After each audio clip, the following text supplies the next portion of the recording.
The following is a production of the Atomo Radio Group Sports Network.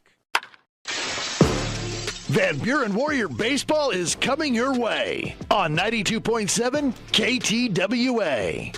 Now, let's head down to the field with the voice of your Van Buren County Warriors, Shan Moquin.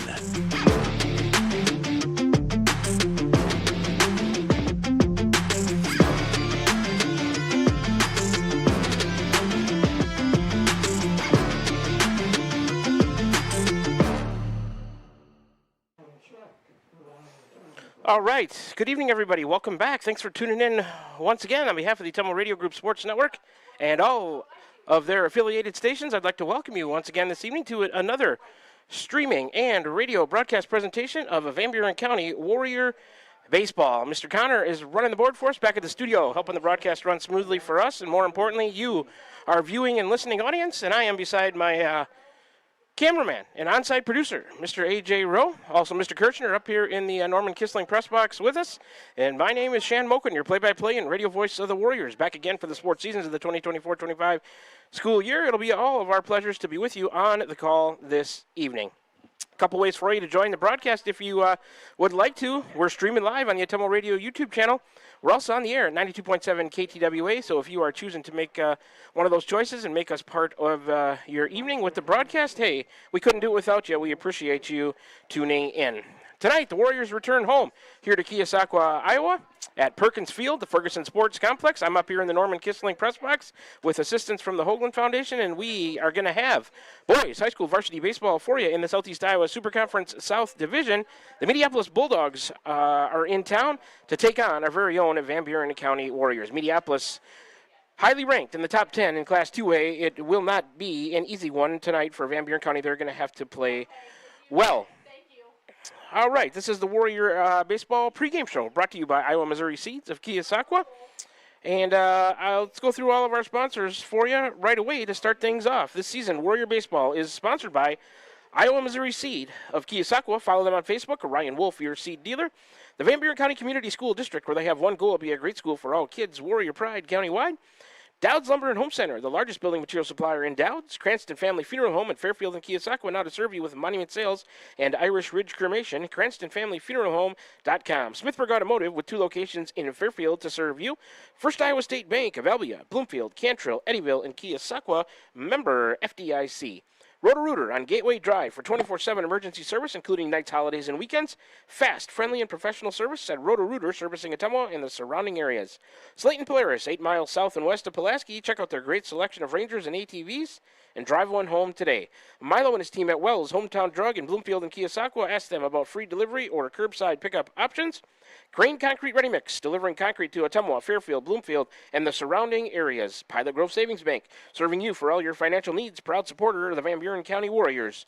Tugboat Transportation of Bonaparte, proud supporter of the Van Buren County Warriors. Dowd's Quick Stop of Dowd's for gas and all the convenience and daily food specials. Van Buren County Hospital, simply remarkable, and Wasco Hardware, located on Main Street, Keosauqua. Stop in and see their showroom. Like I said, the Iowa Missouri Seeds of Keosauqua, they've got the pregame show. Other in-game sponsors with us tonight, as they have been all season long. The postgame show will be sponsored by the Van Buren County Community School District. All the starting lineups, which we'll get to in a little bit. Dowd's Lumber and Home Center. First pitch of the game, Cranston Family Funeral Home. All the innings, 1 through 7, if necessary. Smithburg Automotive. Player of the game, Wells Hometown Drug. Coaches and players interviews throughout the course of the year. Crane Concrete Ready Mix. Pitching changes in the game, Pilot Grove Savings Bank. The strikeouts by the Warrior pitchers, Dowd's Quick Stop. Home runs by the Warrior hitters. It will be sponsored by the Van Buren County Hospital. Those are our in-game sponsors, along with all the sponsors helping produce Van Buren County baseball broadcasts, streaming live on the Atomo Radio YouTube channel, on the air at 92.7 KTWA this season. If you're in the area and need some local business, please make sure you give these sponsors a chance. Just like I said, they're a huge part of why these broadcasts can be viewed and heard by you at the Atomo Radio Group Sports Network. All right, you know how we do things here in the Iowa Missouri Seed Warrior Baseball pregame show. We will scatter in a few 3-minute breaks. It's also senior night here, a little bit early. We do have 4 home dates left after tonight, but because of Blaine Benjamin's commitments to the National Guard, he will be with us only through next Friday, so they're going to do senior night so all 4 seniors can celebrate that together. So that's going to get started about 7 o'clock, but we'll take our first 3-minute break here. Then when we come back, we'll take a closer look at both teams, break them down, see how they're doing on this season so far. We'll take a look at the starting lineups, the pitching matchups, other action around the conference. All that and more still to come here on the Warrior Baseball pregame show brought to you by Iowa Missouri Seed of Keosauqua. Back with you for more of the pregame show after this 3-minute break. You're tuned into Warrior Baseball streaming live on the Atemo Radio YouTube channel, also on the air at 92.7 KTWA. Back with you in 3 minutes.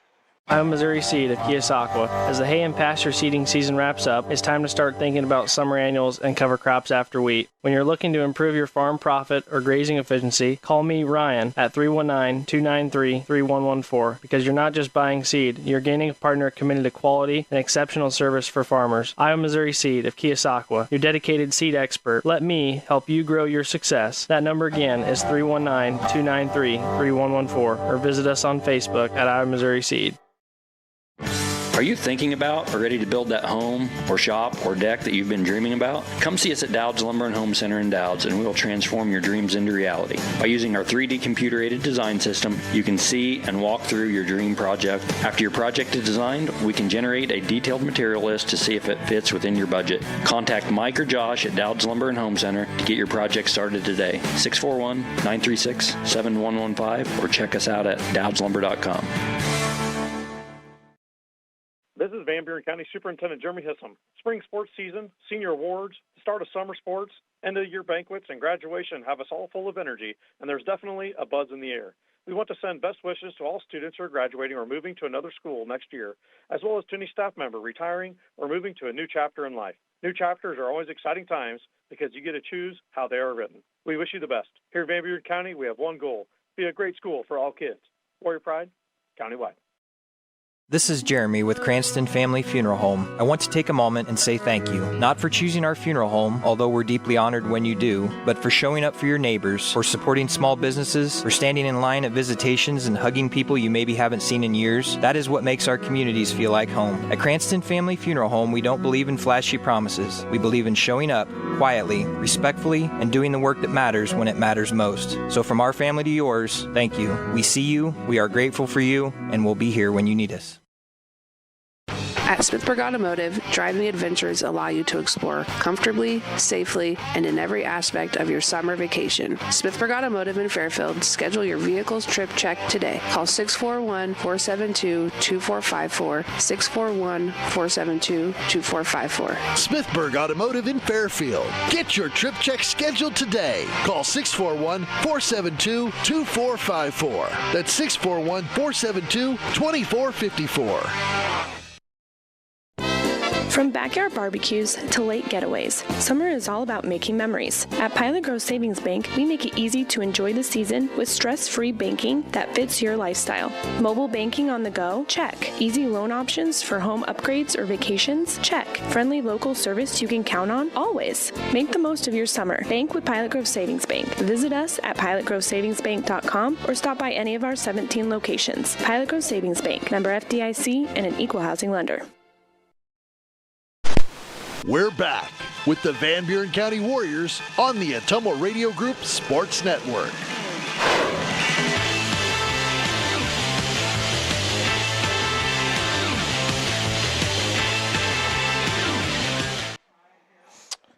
Alrighty, back with you from Keosauqua, Iowa, here at the Ferguson Sports Complex, Perkins Field, as we get set for boys high school varsity baseball for you tonight in the Southeast Iowa Super Conference. It'll be a South Division battle. The Mediapolis Bulldogs in town to take on our very own Van Buren County Warriors. We'll continue things here on the Warrior Baseball pregame show, brought to you by Iowa Missouri Seeds, by taking a closer look at both teams, starting with the Mediapolis Bulldogs. Head coach is Rick Whitaker, assisted by Josh Gunn. Next action for Mediapolis is Monday, June 16th, the next week, home for Winfield Mount Union / Columbus, a 5:30 start there. They are the Mediapolis Bulldogs, ranked in the top 10 in 2A. Their overall record on the season is 12-1. They're 4-0 at home, 7-1 on the road, 1-0 in neutral site games. They compete in Class 2A, the Southeast Iowa Super Conference South Division. Conference record for Mediapolis is 6-0. In the last 5, they are 5-0. Mediapolis wins this year have come over Fort Madison, twice over New London, Wilton, Van Buren County, Burlington Notre Dame, Don Bosco, Burlington, Central Lee, Hillcrest Academy, West Burlington, and Keokuk. Their lone loss has come to Beckman Catholic. That was at a triangular up in Beckman Catholic in Dyersville with Don Bosco in Mediapolis. Beckman Catholic, their only loss on the season. Last time out for Mediapolis was yesterday, Thursday, June 12th, a 5-4 win in Mediapolis against New London. Let's take a look at some of their leading players this year. Batting average, Lance Ludens leads him at .536, Will Lutenegger at .381, Braden Oliver at .375. Hits leaders for Mediapolis. Will Lutenegger with 16, Lance Ludens with 15, and Kyler Crow has 14 hits. RBI leaders for the Bulldogs. Kyler Crow has 15, Lance Ludens with 14, Peyton Doty with 14 RBIs also. Braden Oliver leads him on the base pass with 12 steals, and Will Lutenegger leads him with 18 runs scored. ERA leaders for Mediapolis, Kyler Crow, 0.00 in 19 innings pitched. He'll be on the mound tonight. The Warriors saw him the first time there in an 8-1 loss over at Mediapolis earlier this season. Max Griffin, 1.56 ERA in 18.0 innings pitched, and Lance Ludens, 2.30 ERA in 24 1/3 innings pitched. Three quality pitchers there for Mediapolis. Ludens leads him in strikeouts with 29. Crow follows closely in second with 27. Lance Ludens leads him on the mound with wins with 5. Mediapolis averaging 9 runs a game. They only give up 3.8. The team batting average is .286. The team on base, .446. The team slugging is .368. The team fielding, .920. And the team ERA is 2.83. And like I said, Mediapolis got an 8-1 win over in Mediapolis earlier this season over Van Buren County. Let's turn our attention to the Warriors. Head coach is Shane Bagley, assisted by Bryson Starnes and Andrew Lowry. Next action for us is Tuesday of next week, June 17th at West Burlington, a 5:30 p.m. start there. They are the Van Buren County Warriors in boys high school varsity baseball. Overall record coming into tonight is 6-7 on the year. They're 3-2 at home. They're 2-3 on the road. Neutral site games, the Warriors are 1-2. They compete in Class 1A, the Southeast Iowa Super Conference South Division. Conference record for the Warriors is 2-3. In the last 5, they are 3-2. Warrior wins this year have come over West Burlington, Winfield Mount Union, Fort Madison, Pekin, Hillcrest Academy, and Danville. Their losses have come to Keokuk, Mount Pleasant, Mediapolis, Fairfield, Davis County, Burlington Notre Dame, and last night, Central Lee. That was the last time out for the Warriors. Yesterday, Thursday, June 12th, a tough 3-2 loss in Donaldson at Central Lee. Let's take a look at the leading players for the Warriors coming into tonight's game. Batting average, Marion Yoder, 500. Caden Simmons at 400. I put a star by those because that's in limited at-bats. Isaac Leffler, 385. Leo Urach at 323. Isaiah Meek at 267. Hits leaders for the Warriors. Leffler with 15. Urach with 10. McAtee, Millard, and Meek each have 8 hits on the year. RBI leaders for Van Buren County. Millard and Leffler with 6. McAtee has 5. Will Coral with 4 RBIs on the season. Leffler leads them with 15 steals on the base pass, and Aiden McAtee leads them with 10 runs scored. ERA leaders for Van Buren County, Aiden McAtee 1.31 in 21 1/3 innings pitched. Will Coral 2.00 in 14 innings pitched, and Isaiah Meek 1.66 ERA in 12 2/3 innings pitched. Coral leads him in strikeouts with 21. McAtee has 17, and Isaiah Meek with 11 strikeouts on the season from the mound. Coral and McAtee each have 2 wins to lead the Warriors there. Van Buren County averaging 4 runs a game. They give up 4.8. The team batting average is .222. The team on base is .335. Team slugging is .258, and the team fielding is .927. The team ERA is 3.79 for the Warriors. That's a closer look at the Warriors so far this season. Let's take a look at the conference standings in the Southeast Iowa Super Conference, starting in the North Division. Highland is 7-2, 4-0. Hillcrest Academy is 4-2, 3-0. Pekin is 3-5, 3-2. Louisa Muscatine 3-7, 2-3. Winfield Mount Union 2-7, 2-3. Lone Tree is 3-7, 1-4, and Wapello is 1-8, 1-4. In the South Division, where both these teams call home, Mediapolis 12-1, 6-0. Burlington Notre Dame 6-2, 5-2. Central Lee is 8-2, 4-2. Van Buren County 6-7, 2-3. New London is 6-5, 2-4. West Burlington 6-4, 2-4, and Danville is 0-9, 0-6. That was the overall record, followed by the conference record. All right, that's a breakdown of both teams. Look at the conference standings. Other action around the Super Conference tonight on this Friday the 13th, June 13th, 2025. In the South Division, Mediapolis right here to take on our Warriors. Central Lee is at Burlington, Notre Dame. West Burlington is at New London, and Pekin is at Danville. Teams in the North, games involving them tonight. Like I said, Pekin is at Danville. Wapello is at Highland. Louisa Muscatine is at Hillcrest Academy, and Winfield Mount Union is at Lone Tree. That's other action around the conference tonight. They're doing senior night right now. The four seniors for the Warriors being introduced: Blaine Benjamin, Isaac Leffler, Aiden McAtee, and also Isaiah Meek. All right, let's take a look at those starting lineups. We can squeak those in before we get the first pitch here. Starting lineups brought to you by Dowd's Lumber and Home Center. This is the Warrior Baseball pregame show sponsored by Iowa Missouri Seed. Starting lineups. Here we go. Let's go first for the visiting Mediapolis Bulldogs. Leading off is number 17, Will Lutenegger, a junior, playing left field. Batting second is number 1, Gannon Gunn, a junior, at third base. Batting third is number 12, Lance Ludens, a senior, at shortstop. The cleanup man is number 6, Kyler Crow, a junior, on the mound. Batting fifth is number 3, Peyton Doty, a senior, doing the catching. Batting sixth is number 22, Max Griffin, a junior, at first base. Batting seventh is number 4, Henry Lutenegger, a sophomore, in center field. Batting eighth is number 9, Braden Oliver, a senior, in right field. And batting ninth is number 28, Hayden Googler, sophomore, at second base. Once again, for Mediapolis, Will Lutenegger, Gunn, Ludens, Crow, Doty, Griffin, Henry Lutenegger, Oliver, and Googler, and Kyler Crow is on the mound for the Bulldogs. Let's take a look at the Warriors starting lineup tonight. Leading off is number 1, Aiden McAtee, a senior. He's on the mound for Van Buren County. Batting second is number 7, Leo Urach, a freshman, at second base. Batting third is number 3, Isaac Leffler, a senior, at third base. The cleanup man is number 14, Isaiah Meek, a senior, at first base. Batting fifth is number 2, Kinnick Millard, a sophomore, at shortstop. Batting sixth is number 9, Will Coral, a sophomore, in left field. Batting seventh, number 11, Eli McKinney, a junior, in his center field.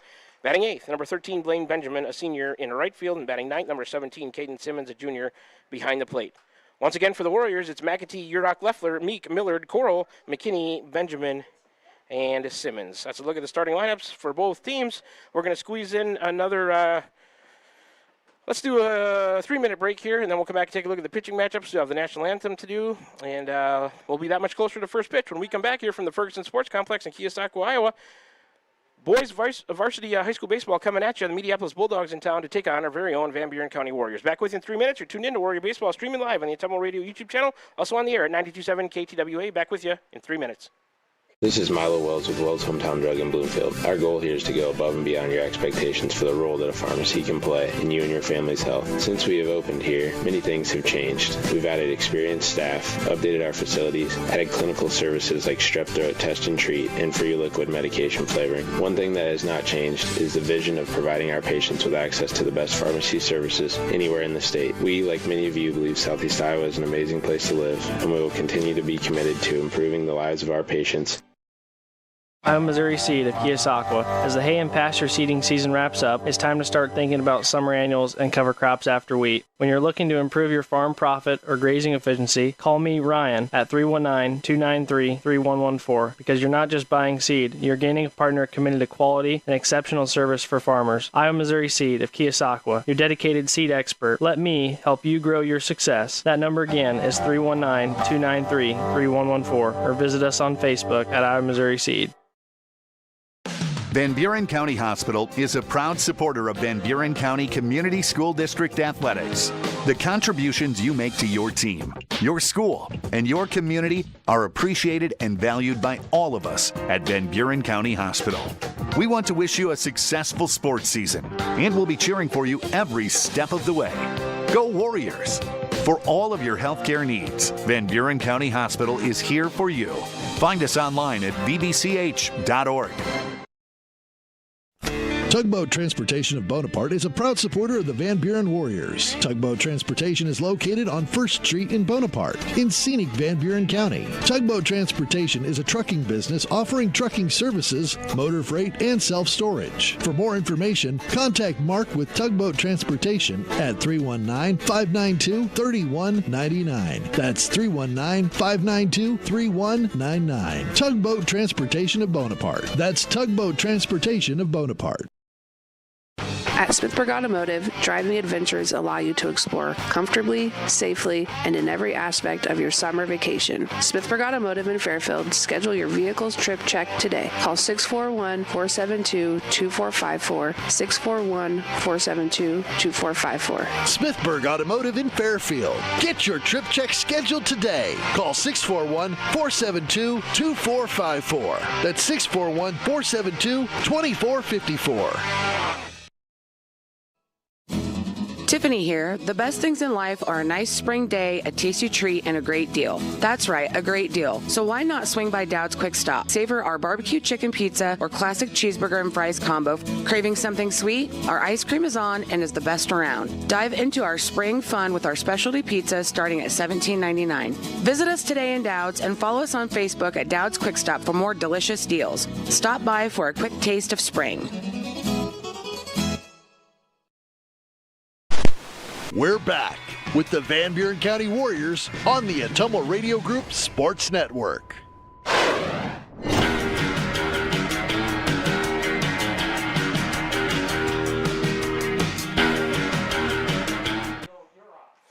All right, we're back with you here in the Atomo Radio Group Sports Network from Keosauqua, Iowa this evening here at the Ferguson Sports Complex, Perkins Field. I'm up here in the Norman Kissling press box with assistance from the Hoagland Foundation. Next to my cameraman and on-site producer, Mr. A.J. Rowe. Mr. Dave Kirchner also in the booth, longtime contributor, PA announcer, stat keeper for the Warriors. He's introducing the starting lineups right now. We've already went through the starting lineups and most of the stuff that I wanted to get to here in the Warrior Baseball pregame show, brought to you by Iowa Missouri Seeds of Keosauqua. Ryan Wolf is your seed dealer. One thing I wanted to do yet is take a look at the pitching matchup tonight. For Mediapolis, it's number 6, Kyler Crow. The Warriors saw him in the first matchup of the year over there in Mediapolis. He's pitched in 6 games, started 2 of them with a 2-0 record. He has a save, 19 innings pitched, 297 total pitches, 78 official at-bats against him, a 0.64 average. He's given up 5 hits, 4 runs, none of them earned, 11 walks, 3 hit batters, 27 strikeouts, and he's got a 0.00 ERA. And I think we're going to play the... So apparently we have played the anthem. And they played the national anthem over for the softball game, so that was done during the break. It's going to cover both games, so they've got that taken care of already. That's Crow, the pitcher for Mediapolis. And then let's go over the pitching matchup. Crow from Mediapolis. The Warriors starter tonight is number 1, Aiden McAtee, the senior. He pitched earlier this week at Hillcrest Academy on Monday. Aiden so far this year has pitched in 4 games. Started them all with a 2-1 record without a save. 21 1/3 innings pitched, 279 total pitches. 80 official at-bats against him with a 175 average. McAtee has given up 14 hits, 7 runs, 4 earned, 7 walks, 3 hit batters, 17 strikeouts, a 1.31. Nice-looking ERA for senior Aiden McAtee. He's on the mound tonight for Van Buren County. Let's go through our sponsors here one more time. That'll about complete the Warrior Baseball pregame show, sponsored by Iowa Missouri Seed. Starting lineups brought to you by Dowd's Lumber and Home Center. The first pitch coming up, that'll be Cranston Family Funeral Home. All the innings, Smithburg Automotive, 1 through 7 if necessary. Those are the sponsors in game that we have used so far tonight. Aiden McAtee on the mound, so is the Warriors defense behind him, taking their final infield. Weather conditions tonight, 78, partly cloudy, humidity 79%. It is pretty sticky. The sun was hidden today, but I think the clouds were just keeping the humidity in, so it's a sticky one. Winds east-southeast at 5 miles per hour. Warriors wearing their white unis tonight with black shoulders, orange numbers and letters. Mediapolis, same school colors as Van Buren County. They got orange tops with black shoulders on, white pants as well, so same school colors, but the Warriors in white. Mediapolis will have the dark orange jerseys on if you're following us and viewing on the YouTube channel tonight. Let's go over the Warrior defense here to get things started. Left to right in the outfield, it's Coral, McKinney, and Benjamin. In the infield, third to first, Leffler, Millard, Urach, and Meek. Simmons behind the plate. There goes the throw down to second. McAtee on the mound. We're just about ready to get things started here with the first pitch, brought to you by Cranston Family Funeral Home. For Mediapolis, of course, it's 1, 2, and 3 in their order. Will Lutenegger, Gannon Gunn, and Lance Ludens. Number 17, Will Lutenegger, going to step in there, the junior left fielder, 381 for him. On the season, McAtee the lefty ready, and we are underway. High and outside, 1-0 to Lutenegger. First pitch tonight, 7:16 p.m. McAtee ready, here he comes. That one low outside a little bit, 2-0 to Will Lutenegger.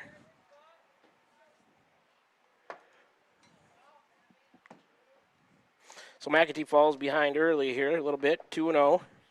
To Lutenegger, he's ready again out of the windup. Ball 3. 3-0 to Lutenegger. McAtee doesn't like that ball. He wants a new one from the home plate ump, and he'll get it. Mediapolis, like I said, highly ranked in 2A. I think there were 6 the last time I looked. They're 12-1. Coming into tonight, Warriors going to have to be on their game. McAtee, the 3-0. That one, a called strike, and he climbs back into the count. 3-1 now to Lutenegger, the leadoff man for the Bulldogs. He's in left field tonight. I think it's his brother, Henry Lutenegger, who plays center next to him. McAtee ready, the 3-1 on the way. And Will Lutenegger draws a leadoff walk. So Mediapolis, the leadoff man on. First walk of the night. Issued by McAtee. And up next, it'll be number 1, Gannon Gunn. In the second spot, another junior, playing third base. 156 for Gunn on the season. McAtee, the lefty, will have a good look at Lutenegger there at first. McAtee, good moves, just like Will Coral. See if he can keep him close. Runner stays. Pitch, a called strike 1 to Gannon Gunn. 0-1 to count to the batter. Head coach Rick Whitaker down there at third base. Assistant Josh Gunn over at first for Mediapolis. McAtee comes set. He's working out of the stretch for the first time tonight. Couple looks back and forth, and he'll step. They got him picked off. Oh, no, he's back. The first move by the runner was towards second, but Will Lutenegger hustled back.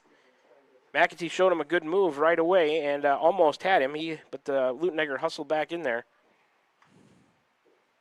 It's one thing the Warrior pitchers have done pretty well this year. They've got 3 lefties that hold runners on well, McAtee, Coral, and Meek. Aiden ready again, coming to the plate. A bunt to the right of the mound. Aiden off, he'll get it, throw to first, and they'll retire Gannon Gunn 1-3, but give him a sacrifice as he pushes Lutenegger into scoring position. Gunn the first out of the inning, so now Mediapolis with a runner out there at second in the scoring position with 1 down. And up next is number 12 in the 3 spot, dangerous hitter Lance Ludens, a senior at short. 536 for Ludens on the year. We missed him the first time around as he was on the Mediapolis soccer team that was competing in the tournament, and now he is back and put up some big numbers for Mediapolis. I think he missed 2 games. McAtee to Ludens. Grounder to short. Millard has it. He'll throw over to first. Meek, a good catch over there. Ludens on 1 pitch is retired. 6-3, second out of the inning and a big one. That ground out does advance Will Lutenegger over to third. So now a runner at third with 2 outs in the Mediapolis half of the first inning. McAtee has 2 outs on 8 pitches. Up next is the cleanup man, number 6, the pitcher, Kyler Crow, a junior. Crow, 359, in there from the right side, as all the batters have been. Ball 1 to him. 1-0 to Crow. Will Lutenegger at third. There are 2 outs. McAtee looking to get out of this first inning without a scratch here. Aiden ready, coming to the plate. A bouncer to Millard on 2 hops at short. Kinnick has it. He'll throw over to first. Meek, a nice scoop on a low 1 hopper. That's a great play by Meek over there to save an error on Kinnick Millard. He saved him, that's for sure. Kyler Crow, the 3rd out of the inning on the 6-3 putout. Millard gets 2 putouts in the inning, and after that leadoff walk, McAtee retires him 1-2-3. Peyton Doty will lead off for Mediapolis in the 5 spot when they bat in the 2nd. No runs, no hits, no errors, 1 left for Mediapolis. Aiden McAtee gets to the first on 10 pitches. Bottom of the first, coming at you when we come back after this 1-minute break. Warriors coming to the plate for the first time. Back with you in 60 seconds. You're tuned in to Warrior Baseball, streaming live on the Atemo Radio YouTube channel, also on the air at 92.7 at KTWA. Are you thinking about or ready to build that home or shop or deck that you've been dreaming about? Come see us at Dowd's Lumber and Home Center in Dowd's, and we will transform your dreams into reality. By using our 3D computer-aided design system, you can see and walk through your dream project. After your project is designed, we can generate a detailed material list to see if it fits within your budget. Contact Mike or Josh at Dowd's Lumber and Home Center to get your project started today. 641-936-7115 or check us out at dowdslumber.com.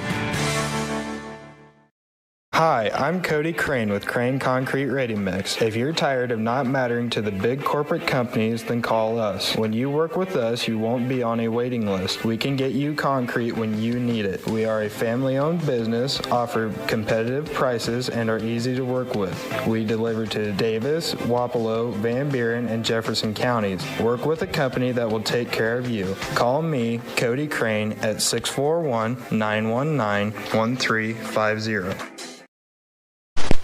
We're back with the Van Buren County Warriors on the Atemo Radio Group Sports Network.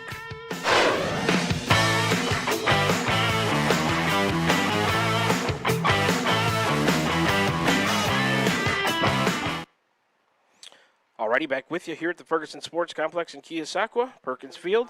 We're scoreless after a half an inning. Warriors coming to bat for the first time. Correction on that pitch count for McAtee from Mr. Kirchner during the break. 11 pitches for Aiden to get through the first. 1, 2, and 3 due up. Top of the order for the Warriors here in the bottom of the first. It'll be McAtee, Urach, and Leffler. This is number 1, McAtee, the senior pitcher. So far, 216 for him on the year. In there from the left side against Crow. Crow coming to McAtee high on a fastball to start things off. 1-0.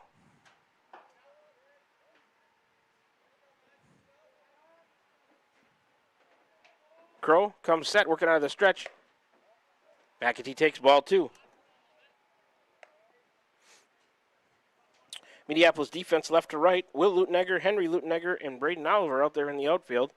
We'll get the infield after this pitch from Crow, the 2-0. Bounced that one in there. 3-0. He's behind to Aiden McAtee. Third to first in the infield, Gunn, Ludens, Googler, Griffin, Doty behind the plate, Crow on the mound. And home plate umpire brushing off the plate. I think that ball got the catcher in a bad spot there. He's blocking that one on a bounce in there, just giving him a second to shake that one off as they do behind the plate. Catcher will walk out and maybe throw the ball halfway back to the pitcher if one hits the umpire and give him a second to shake it off, and the ump just did the same for the catcher. So, all right, Crow's ready, the 3-0. And that one caught the plate inside part to McAtee. 3-1 now. Warriors looking to get their leadoff man on after Mediapolis did the same thing. Will Luttenegger made it over to third. The Warriors stranded him there. Crow lifts the left leg. Here comes the 3-1. Oh, and that one, McAtee thought he walked again. Could have been outside. Home plate ump says no. It's full up, 3-2 now. Crow has the one he wants from Doty. And the payoff. There's the ball 4 that Aiden was looking for. He draws a walk just like Will Luttenegger did. The Warriors get their leadoff man on. First walk issued by Crow. And Leo Urach moving up in the order tonight. He's batting second. Number 7, a freshman second baseman. 3-23 for him on the year. In there from the right side against the righty Crow, who's working out of the stretch full time. McAtee at first. First pitch to Urach is inside for a ball. 1-0.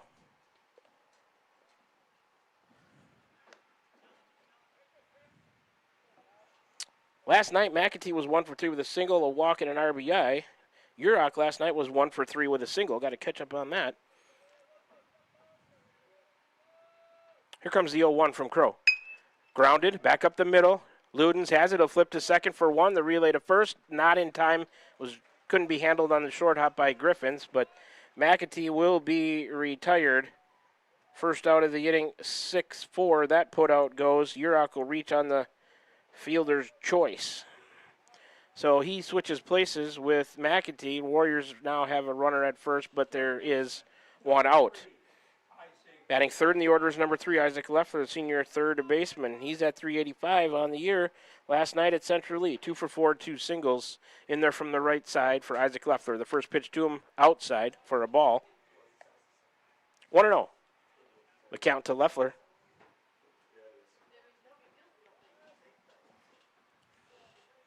Urach has his lead.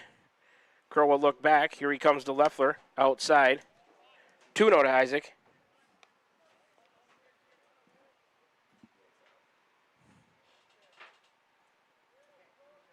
Crow, a token look over at Urach, who's got a 3-step lead.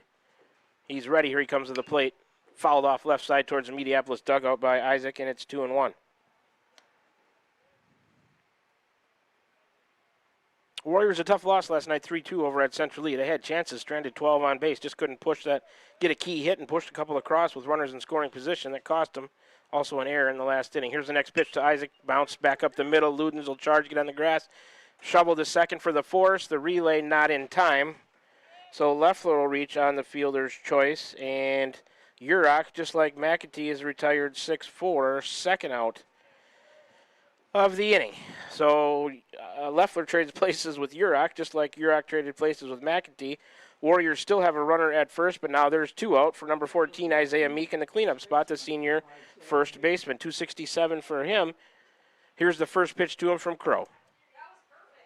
Meek took a ball. 1-0. Meek was 1-for-3 with a single, a walk, and a run scored last night at Central Leaf. Crow's ready. There goes Isaac, the throw down from Doty. Leffler's got himself a stolen base into scoring position.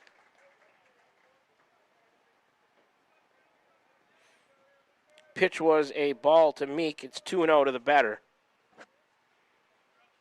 Crow out of the stretch, looks at Leffler, and the 2-0 to Isaiah. Bounce to short. Luden's going to have himself, if he can make the play, throws over to Griffin. Meek is retired 6-3. Luden's in on all 3 putouts involved there in the bottom of the first for the Warriors. So Meek is the third out of the inning. Miller to lead off in the 5 spot when the Warriors bat in the bottom of the second. No runs, no hits, no errors. They strand 1. We're scoreless after 1 inning of play. 15 pitches for Crow to get through the first. We'll take a 1-minute break and be back with the top of the second. Mediapolis coming back to bat when we come back in 60 seconds. You're tuned in to Warrior Baseball on the Temple Radio Group Sports Network, streaming live on the Temple Radio YouTube channel, also on the air at 92.7 KTWA. Back with you in 60 seconds. I'm Missouri Seed of Keosauqua. As the hay and pasture seeding season wraps up, it's time to start thinking about summer annuals and cover crops after wheat. When you're looking to improve your farm profit or grazing efficiency, call me, Ryan, at 319-293-3114, because you're not just buying seed, you're gaining a partner committed to quality and exceptional service for farmers. I'm Missouri Seed of Keosauqua, your dedicated seed expert. Let me help you grow your success. That number again is 319-293-3114, or visit us on Facebook at I'm Missouri Seed. This is Van Buren County Superintendent Jeremy Hissom. Spring sports season, senior awards, the start of summer sports, end of year banquets, and graduation have us all full of energy, and there's definitely a buzz in the air. We want to send best wishes to all students who are graduating or moving to another school next year, as well as to any staff member retiring or moving to a new chapter in life. New chapters are always exciting times because you get to choose how they are written. We wish you the best. Here in Van Buren County, we have one goal: be a great school for all kids. Warrior Pride, countywide. We're back with the Van Buren County Warriors on the Atomo Radio Group Sports Network.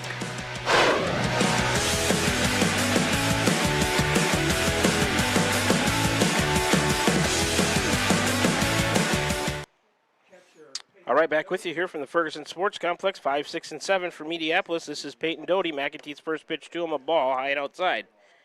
1-0 to Doty. Where's number 3, senior catcher. 293 for him on the season. McAtee out of the windup, coming to Doty. Low, ball 2. 2-0 to the Mediapolis catcher Peyton Doty. In there from the right side. McAtee looks in, has his sign from Simmons, and Aiden has the delivery on the way. That one a called strike on what appeared to be outside pitch from my point of view. But Aiden will take it. It's 2-1. McAtee, the crafty lefty, into the windup, and here comes the 2-1. Popped up, right side, out of play. Count even at 2-2.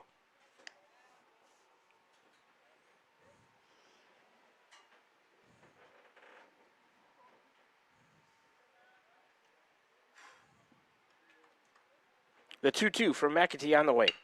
Ripped to left. A base hit for Doty. The leadoff man on again for Mediapolis. First hit of the night given up by McAtee. Here comes a courtesy runner, number 23. That is Brock Spears running for Doty. Number 23, Brock Spears, courtesy runner for the catcher at first base. Spears is a sophomore. Courtesy running for Doty after that clean single to left. Up next for Mediapolis in the sixth spot is number 22, Max Griffin, a junior first baseman, 234 for Griffin. On the season, he's in there from the left side to face the lefty McAtee with the courtesy runner. Spears has a lead at first. McAtee eyes him, coming to Griffin. That one bounced to second. Runner's got to go. He doesn't. Urach flip to Millard. The return to first, not in time. So, pinch runner Spears retired 4-6, first out of the inning. Griffin will reach on the, third fielder's choice of the game already. So, 1-on, 1 out for Mediapolis. That's Griffin now down there at first. And in the seventh spot is Henry Leutenegger, wears number 4, sophomore center fielder. 262 for him on the year, in there from the right side. McAtee out of the stretch coming. Outside for a ball. 1-0 to Henry Leutenegger.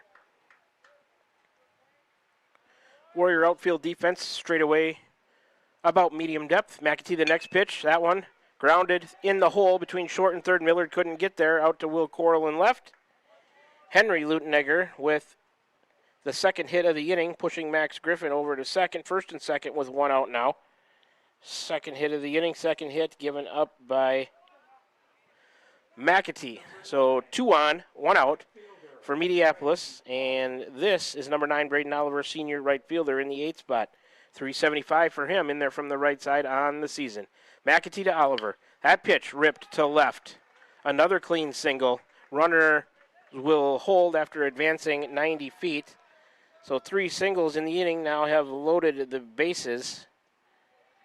Griffin to third, Henry Leutenegger to second, Braden Oliver to first. Third hit given up by McAtee here in this inning. And in the 9th spot is number 28, Hayden Googler, sophomore second baseman. 227 for him on the season. Bases loaded, 1 out. Warriors will look to turn 2. Come if a grounder on the infield, looks like infield in, right on the edge of the grass. Maybe they'll look to come home, go home to first if they can get a grounder here. Cut down that run coming from third. Let's see. McAtee to the plate. Ball 1 to Googler. So Mediapolis now with the first real serious threat of the night here in the top of the second. We're scoreless. McAtee's 1-0. High and in. 2-0. No place to put Googler. His back right foot towards the back right corner of the batter's box. McAtee coming to him. That one grounded on the infield. Going to sneak through into center field. 1 run scores. McKinney misplayed it out there, but I think that run was going to score anyway. So that's a 2 RBI single for Googler. Scorer Griffin and Henry Leutenegger on the play. Braden Oliver advances 90 to second. So here in the top of the second, the Googler single scores 2, and it's 2-0 Mediapolis. Top of the order now, Will Leutenegger. He drew a walk, stranded on the bases his first time. First and second with 1 out for Mediapolis. They've scored twice. Ball 1 to Will Leutenegger. His second plate appearance without an official at bat with that first one because he drew a walk. He's at 381. McAtee coming to him. It's a ball outside. 2-0. Braden Oliver at second. 4 hits in the inning, has plated 2 runs. for Mediapolis. They lead 2-0 here, top of the second. McAtee ready, here he comes. Fouled off, back to the fence, the backstop, off of a swing from Will Lutenegger. It's 2-1 now to the batter. Gannon Gunn out of the on-deck circle to clean up that foul ball. Warriors, the infield defense back now. They'd love to turn 2 here if they couldn't get out of this jam. Just one out. The 2-1 from McAtee. Fouled back again to the fence, right down and below us here. Count even at 2-2.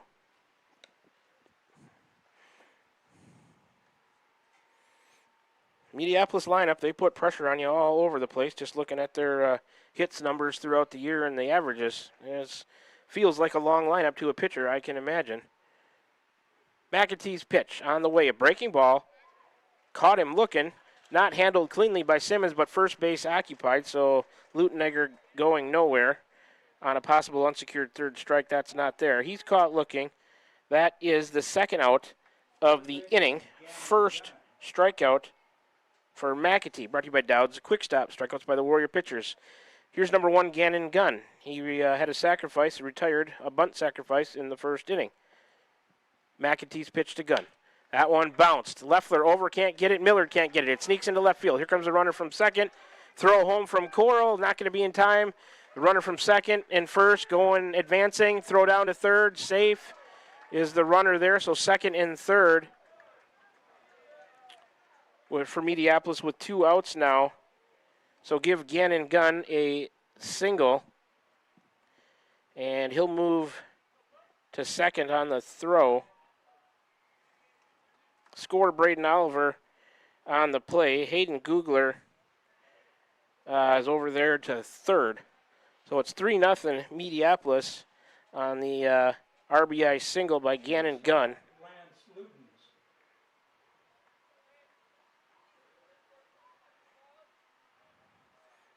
Luden's in there now from the right side. He grounded to short his first time. That pitch fouled off the mask of Caden Simmons. 0-1 to Luden's. Dangerous hitter. Mediapolis has almost batted around here in the second, scored 3. They have 2 outs. There's 2 runners out there still for Luden's at second and third. 0-1 to count to the batter. 2 on and 2 out. Mediapolis has played at 3. We're in the top of the second. They lead 3-0. 19 pitches for McAtee so far here by my count in the second inning. Kyler Crow on deck. After him, Peyton Doty, it would be. He led off the inning. McAtee to Luden's. Grounded back up the middle. Can Millard get it? He can. Behind second base, he'll throw over to first. And Luden's grounds out to Millard for a second time. He's the third out of the inning. Crow will lead off for Mediapolis when they bat in the third. But Mediapolis plates 3 runs on 4 hits. There were no errors by the Warriors, and they end up leaving 2 on base. 20 pitches for McAtee to get through the second. 31 is his game total. Mediapolis leads 3-0 after an inning and a half. Warriors coming to the plate in the bottom of the second, looking to get some runs. When we come back after this 60-second break, you're tuned into Warrior Baseball, streaming live on the Atemmo Radio YouTube channel on the air at 92.7 KTWA. Back with you in 60 seconds. This is Jeremy with Cranston Family Funeral Home. I want to take a moment and say thank you, not for choosing our funeral home, although we're deeply honored when you do, but for showing up for your neighbors, for supporting small businesses, for standing in line at visitations and hugging people you maybe haven't seen in years. That is what makes our communities feel like home. At Cranston Family Funeral Home, we don't believe in flashy promises. We believe in showing up quietly, respectfully, and doing the work that matters when it matters most. So from our family to yours, thank you. We see you, we are grateful for you, and we'll be here when you need us. This is Tim, owner of Slayton Polaris. We have seen a lot of changes since we opened our doors in 1988. One thing that hasn't changed is the way we treat our customers. We still offer the best machines at the best possible prices and strive to treat everyone the way we would want to be treated. This has been our policy since we started the business. If you're looking for the best in off-road vehicles, I'd like to invite you to stop in and meet us at Slayton Polaris, 8 miles south and west of Pulaski.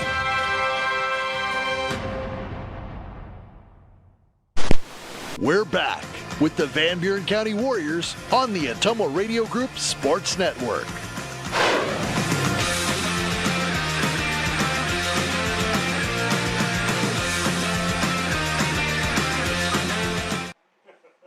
Alrighty, back with you. A little correction on the scoring there. Mediapolis gets 3 runs on 5 hits. No errors, and 2 left. They've stranded 3 now. The Warriors have stranded 1. 18 pitches, according to Mr. Kirchner, for McAtee to get through that. He's got 29 game total. Warriors coming to the plate right now.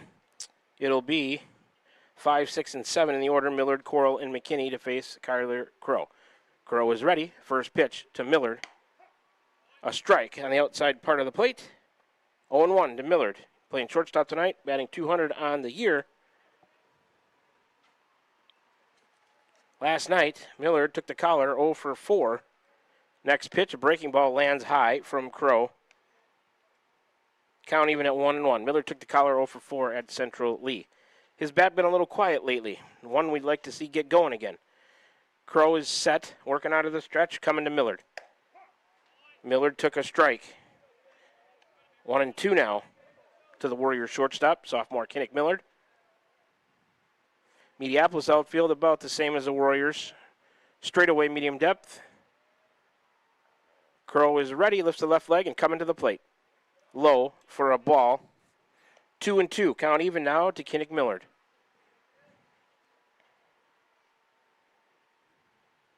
Crow has the one he wants from Doty. He kicks and fires. Too far outside. Millard watched it, and it's full. 3-2 now. Leadoff man on for the Warriors would possibly be a good start to a rally. They're down 3-0 here as we play bottom of the second from the Ferguson Sports Complex in Keosauqua, Iowa at Perkins Field. Here comes the payoff. Lined back out into center field. There's a hit for Kinnick Millard. That's good to see for the Warrior offense. He's on to first with a single to center. First hit of the inning. That's the first hit given up by Crow. Up next for the Warriors in the 6th spot is number 9, Will Coral, sophomore left fielder. Coral 212 on the year. His bat has to get going as well for the Warrior offense. 0 for 3 last night at Central Lee for Will. In there from the left side, Millard was a right-handed batter. They'll check him. Millard back at first. Close play, but he's back.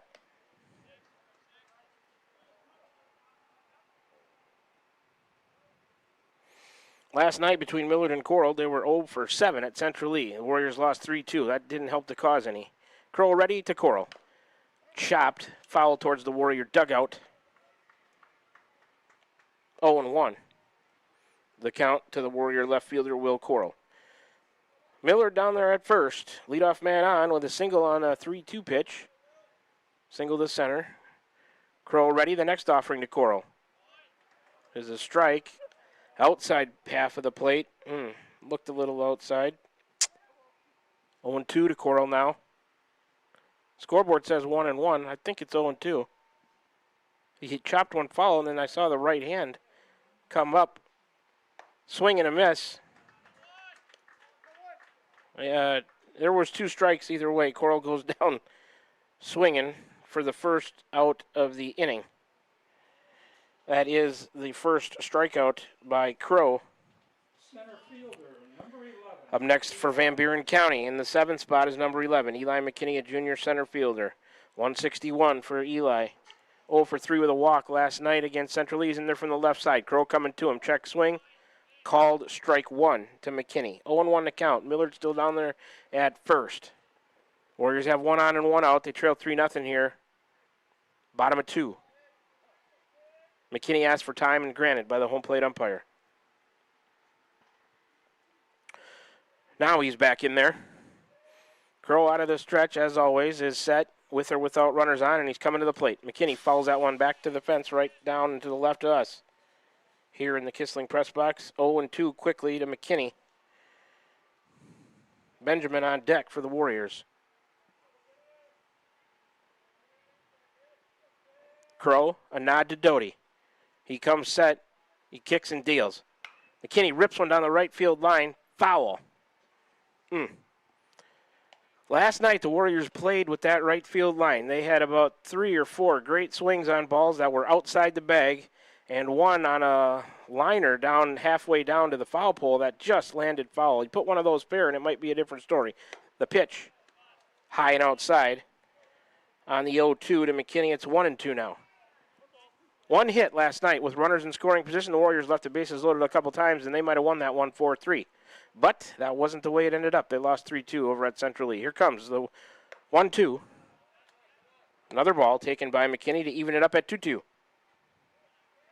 Millard still at first, not looking to run yet. Crow's ready, and the 2-2. Swing and a miss. McKinney goes down on strikes. Back-to-back strikeouts for Crow. McKinney's the second out of the inning. Second strikeout for Crow. Up next in the 8th spot for the Warriors is number 13, Blaine Benjamin, the senior right fielder. 083 for him on the year. Last night 0 for 3. He had a walk and a run scored, though. Scored the first run of the game for the Warriors. Benjamin in there from the right side. Millard still at first with 2 outs. Crow to Benjamin. Low. A ball. Good block by Doty, the catcher, to keep Millard at first. It's 1-0 to Blaine.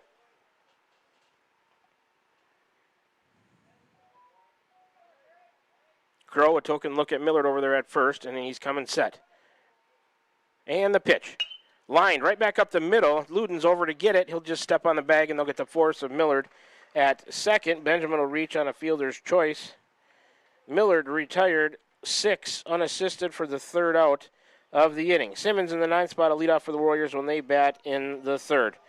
No runs for Van Buren County in the bottom of the 2nd on 1 hit. There were no errors, and they're going to end up stranding 1 on base. I had 17 pitches for Crow to get through the 2nd. He's up to a game total of 32 if my count is correct. So after 2 innings are complete, Mediapolis leads 3-0. Coming back for the top of the 3rd. You're tuned in to Warrior Baseball on Tumble Radio Group Sports Network. We're streaming live on the Tumble Radio YouTube channel on the air at 92.7 KTWA. Back with you in 60 seconds.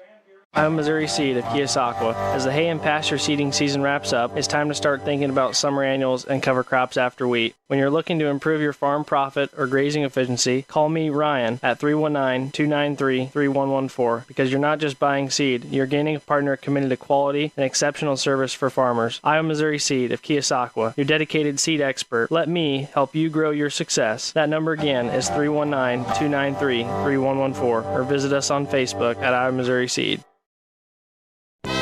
From backyard barbecues to lake getaways, summer is all about making memories. At Pilot Grove Savings Bank, we make it easy to enjoy the season with stress-free banking that fits your lifestyle. Mobile banking on the go? Check. Easy loan options for home upgrades or vacations? Check. Friendly local service you can count on? Always. Make the most of your summer. Bank with Pilot Grove Savings Bank. Visit us at pilotgrovesavingsbank.com or stop by any of our 17 locations. Pilot Grove Savings Bank, member FDIC, and an equal housing lender. We're back with the Van Buren County Warriors on the Atumo Radio Group Sports Network.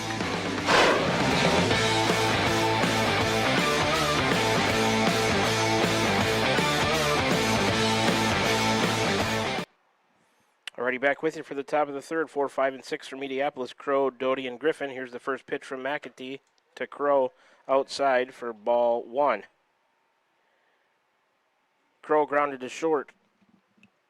His first time up in the first inning, he's 0 for 1.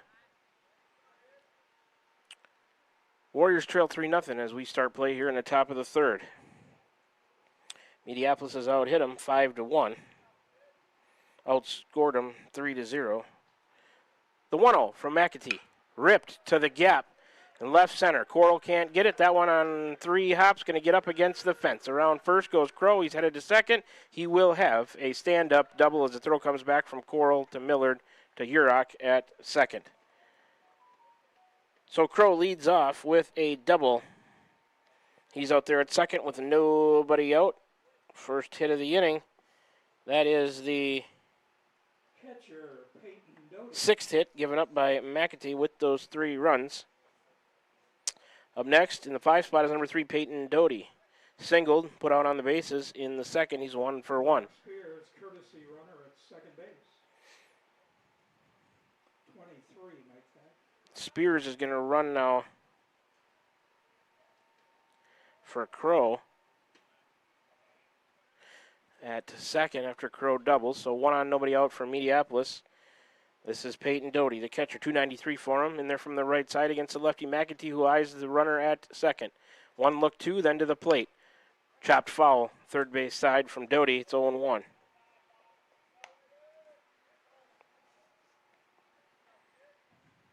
Actually, Spears is running for the pitcher at second base, Kyler Crow.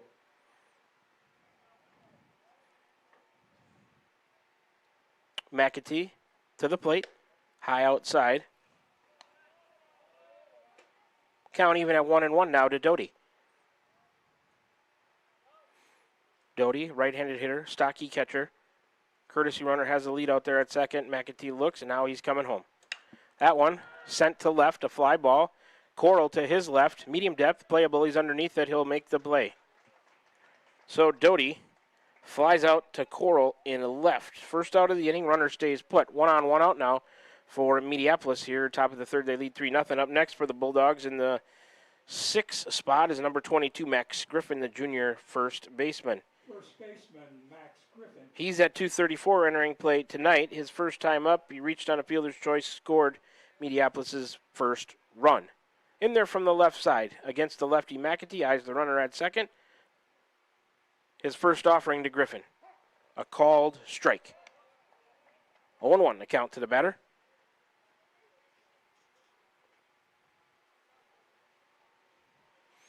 McAtee is working out of the stretch with that runner at second, now coming home. Bouncer to Urach. He'll field his only play at first over to Meek. Warriors will get the out there. Runner going to third. They'll throw over, not in time. Send courtesy runner Spears to third on the ground out by Griffin. Retire Griffin 4-3 on the play, second out of the inning. 2 outs and a runner at third now for Mediapolis. This will be in the 7th spot.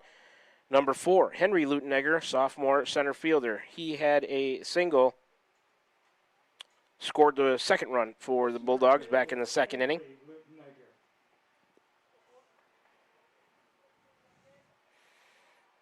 So Crow doubled to lead off the inning. His courtesy runner now over at third base, but the Warriors do have 2 outs. McAtee cleaning his cleats, maybe. Behind the mound, called time, just giving him a minute. I had 1.5 inches of rain at the house this morning, so I would say field conditions a little more damp than usual. McAtee ready, here he comes. That one is squibber off the end of the bat, foul by Henry Lutenegger. 0-1 to count to him.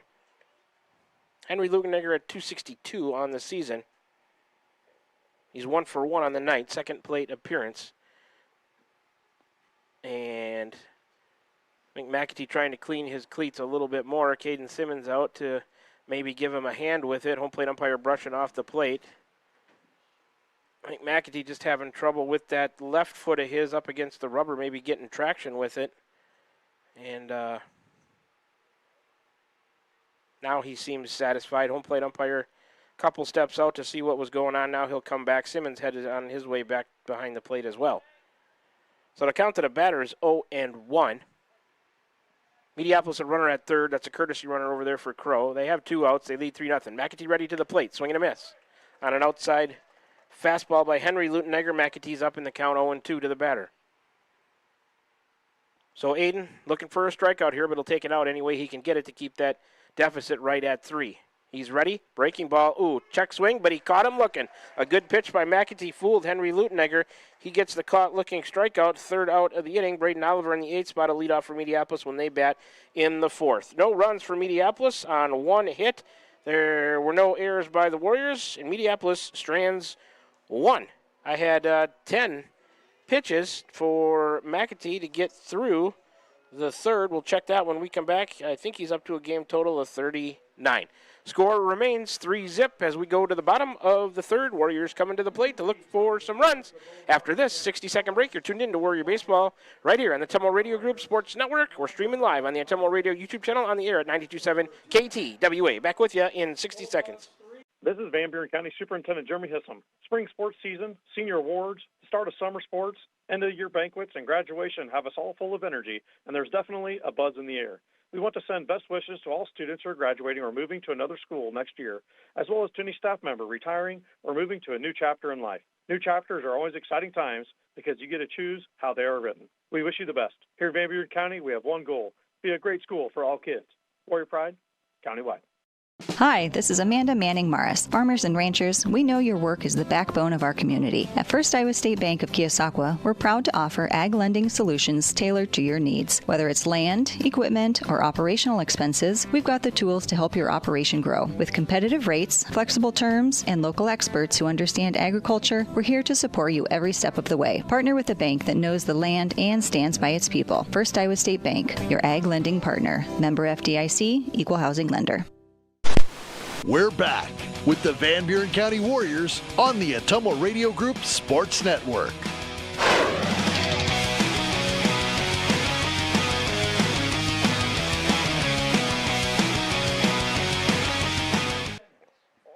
All right, 9-1-2 due up for the Warriors. Simmons in there takes a called strike to lead off the bottom of the third for Van Buren County. 0-1 to Caden. Doing the catching tonight, 400 average on the year and just limited at-bats, maybe 6 total at-bats. Here comes the 0-1. High outside. 1-1 now to Simmons. Last night he was 1 for 2 with a single, 2 walks. He was my interview after the game as well with head coach Shane Bagley. Here comes the 1-1. Fouled back. A good rip by Simmons. Just missed it. 1-2 the count now to the batter. Mediapolis got all 3 of their runs in the second. That's the only runs of the game. They lead 3-0. Crow ready, the 1-2 to Simmons. Swing and a miss on a low outside pitch. Fooled Caden. He goes down on a swinging strikeout. First out of the inning. That's the third strikeout for Crow. Top of the order now for the Warriors. Number 1, Aiden McEntee, senior. Pitcher tonight for Van Buren County. Drew a walk, retired on the bases, his first time up. No official at bat, second plate appearance. McEntee 2-16 in there from the left side to face the righty Crow, who's coming to him. High outside, McEntee watched the ball. 1-0, the count to Aiden. Warriors need to put a rally together here. Crow's ready. He kicks and fires on a 1-0 to McEntee. Outside again, 2-0.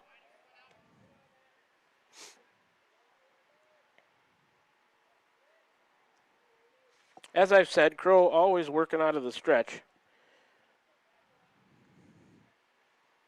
The 2-0 on the way to Aiden. Down and out. 3-0. He's missed on 3 straight after striking out Simmons to lead off the inning. McEntee 2-16. I'd like to see him improve that average right now on a 3-0. Here it is. That one caught the outside part of the plate. 3-1.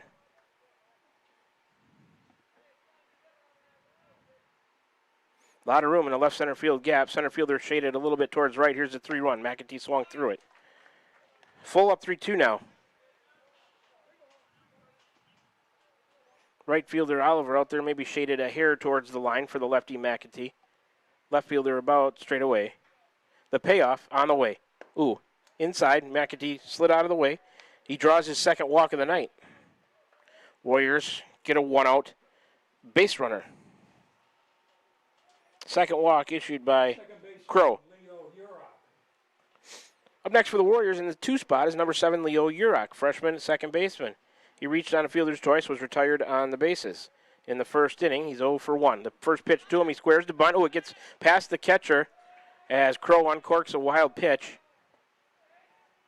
So no need to sacrifice him now as Aiden down there in scoring position with 1 out. Count 1-0 to Urach. He's batting .323 on the year. That one short hopped to plate, a tough chance for the catcher. He was trying to scoop it and throw. Here comes the 1-0. That one is a called strike to Urach. 1-1. McEntee out there at second with 1 out. 1-1 to Urach. He's in there from the right side against the righty Crow, who has his pitch, and he's set. A check of McEntee and the pitch. Bounced to short. Ludens will glove it and throw over to first. 6-3, they'll retire Urach. He thought maybe about going to third for second, but then went to first right away. So Urach is the second out of the inning. Push McEntee 90 feet over to third now with 2 outs. And here comes in the third spot, wearing number 3, Isaac Leffler, senior third baseman. He's 0 for 1, reached on a fielder's choice. Into tonight, .385 for the third baseman from the right side. Looking to drive in the Warriors' first run. Crow coming to him. Isaac took a fastball high, 1-0. Warriors got to get on the board here. It's only a 3-0 deficit, but at 3-1, boy, you feel like you're even that much more in it. Next pitch, high and in. Isaac watched ball 2.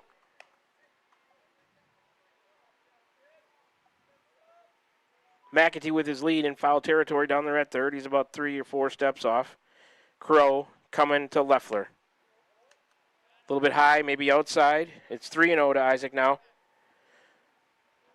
Probably a green light here from head coach Shane Bagley. See if he can put one and drive one somewhere.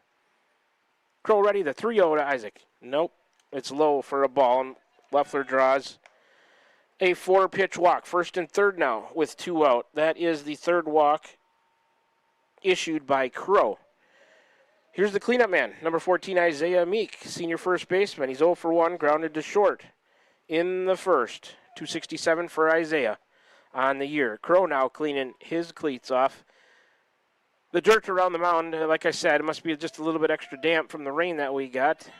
The only thing I can think of out there is they've got a tool or a little pick or shovel or something to clean their cleats off, and both pitchers have gone to that now.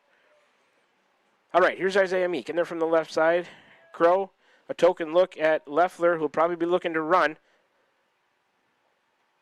No, he stays. Meek pops one up on the infield. Crow off the mound in front of it, making the call. He'll catch it with a foot on the front of the mound.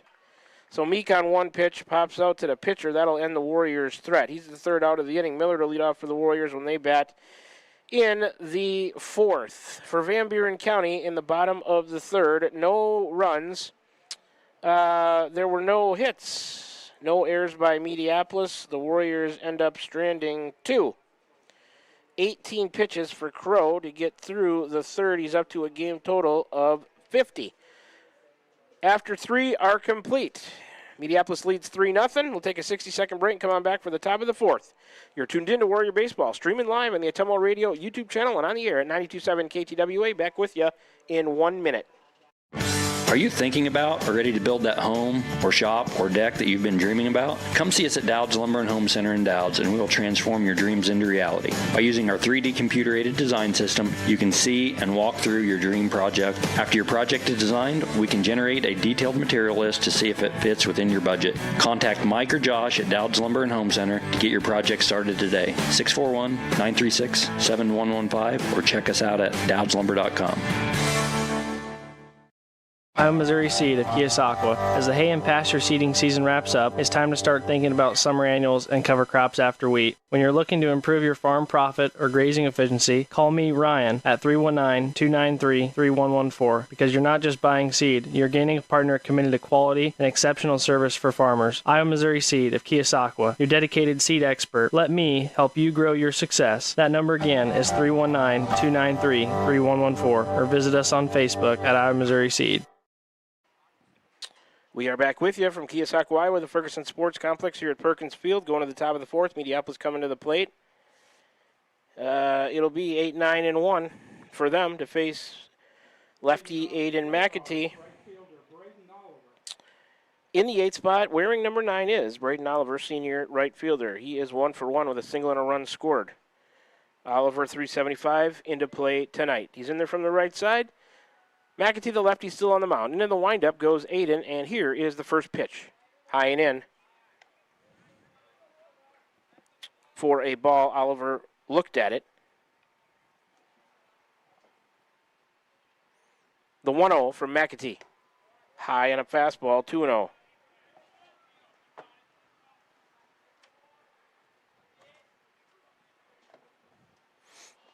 McAtee behind in the count. Has his pitch into the windup. Here he comes. Outside. Excuse me, it's 3-0 now. So, you don't want to start them another rally with a walk here. A lot of times that's the ingredient of the recipe. Leadoff walk. McAtee trying to get back into the count. The 3-0. That one catches the plate. 3-1 now.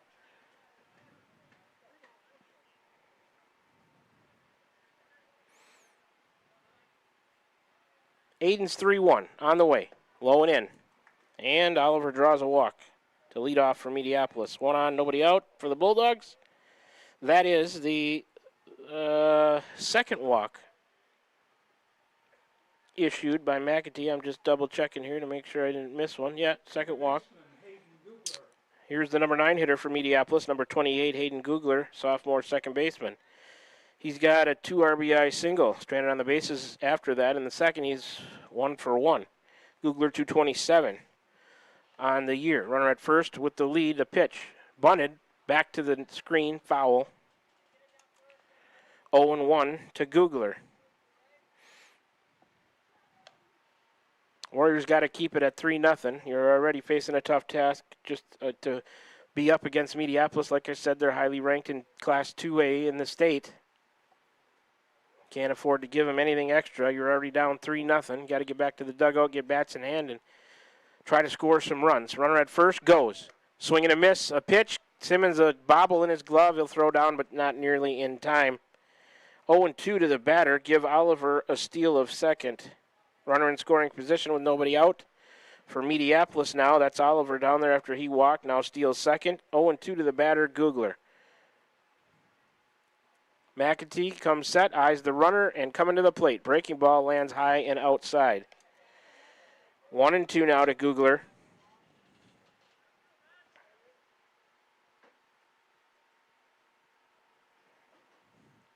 McAtee ready. Here he comes. Fly ball, right field. Benjamin coming in. He's under it. He'll make the catch. Runner bluffs the tag, does not go.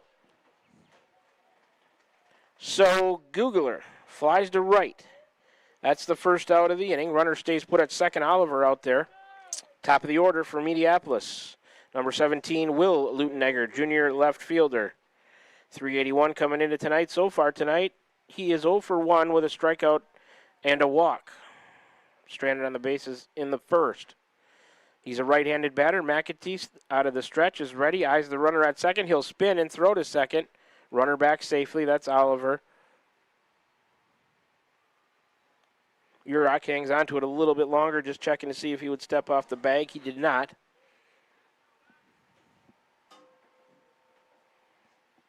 McAtee now to the plate. That one ripped on the left field line, foul. 0-1 the count to Will Lutenegger.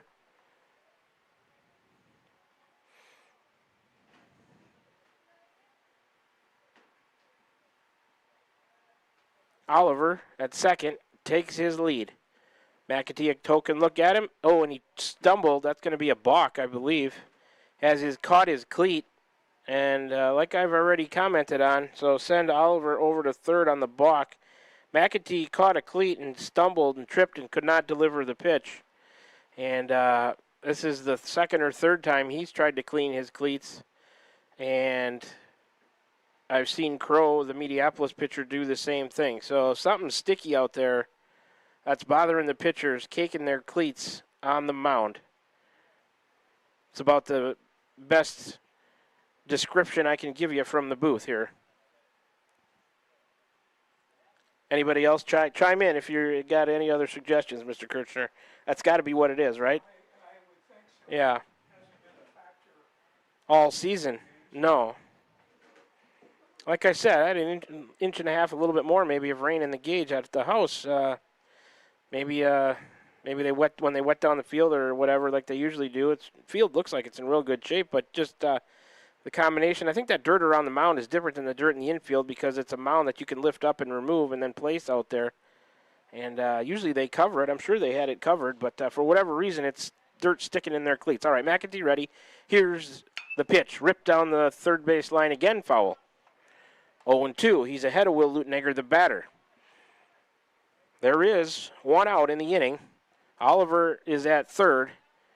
After he drew a walk, stole second, went to third on the balk by McAtee after he caught a cleat or tripped on the mound. He's ready again, and the pitch. Ripped foul again down the left field line. Will Lutenegger out ahead of the pitches here from Aiden McAtee. We'll do it again from 0-2.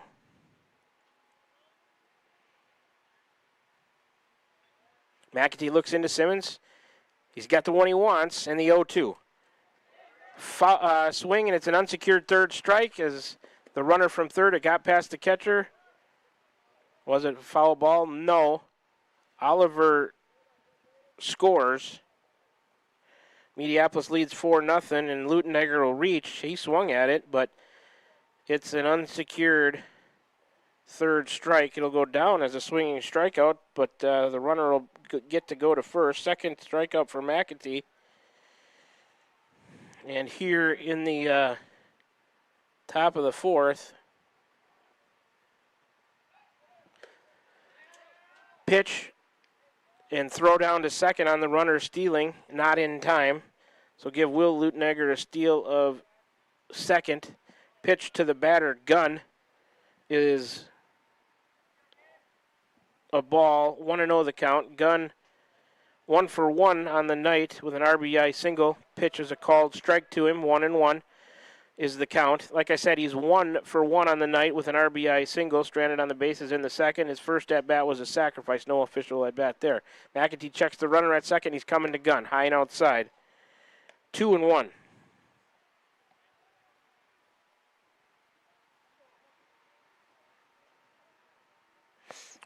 Four nothing. Mediapolis leads. Runner on second, 1 out. They plated 1 here already. Top of the fourth. McAtee look back at the runner at second, and he's coming home. Fouled off right side out of play. Count even at 2-2 now to Gannon Gunn.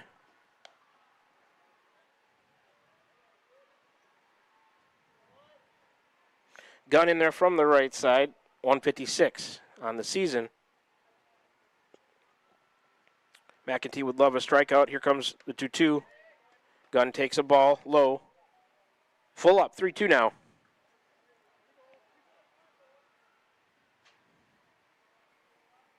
Will Leutenegger with his lead. At second, a pitch high. On a fastball from McAtee, Gunn draws a walk. First and second now with 1 out. Mediapolis has already scored once here in this inning, and they've done all of this without a hit. That's the third walk issued by McAtee. Here's number 12 in the third spot, Lance Ludens, senior shortstop. He's 0 for 2, a couple of ground outs to his counterpart, Millard. He's dangerous at 5:36. Runners at first and second with 1 out. That's inside. Did it brush him? No. It was close. 1-0 the count to Ludens. Dangerous right-handed hitter for Mediapolis. McAtee will look around at the runners once, twice, and the 1-0. Ludens sends a drive to the right center field. It's going to get down in front of Benjamin out there. Runner from second is going to score. Runner from first moves up 90 to second base. That's an RBI single for Ludens. Score Will Leutenegger on the play. Move Gannon Gunn to second. Second run of the inning on the first hit. That is the 7th hit given up by McAtee.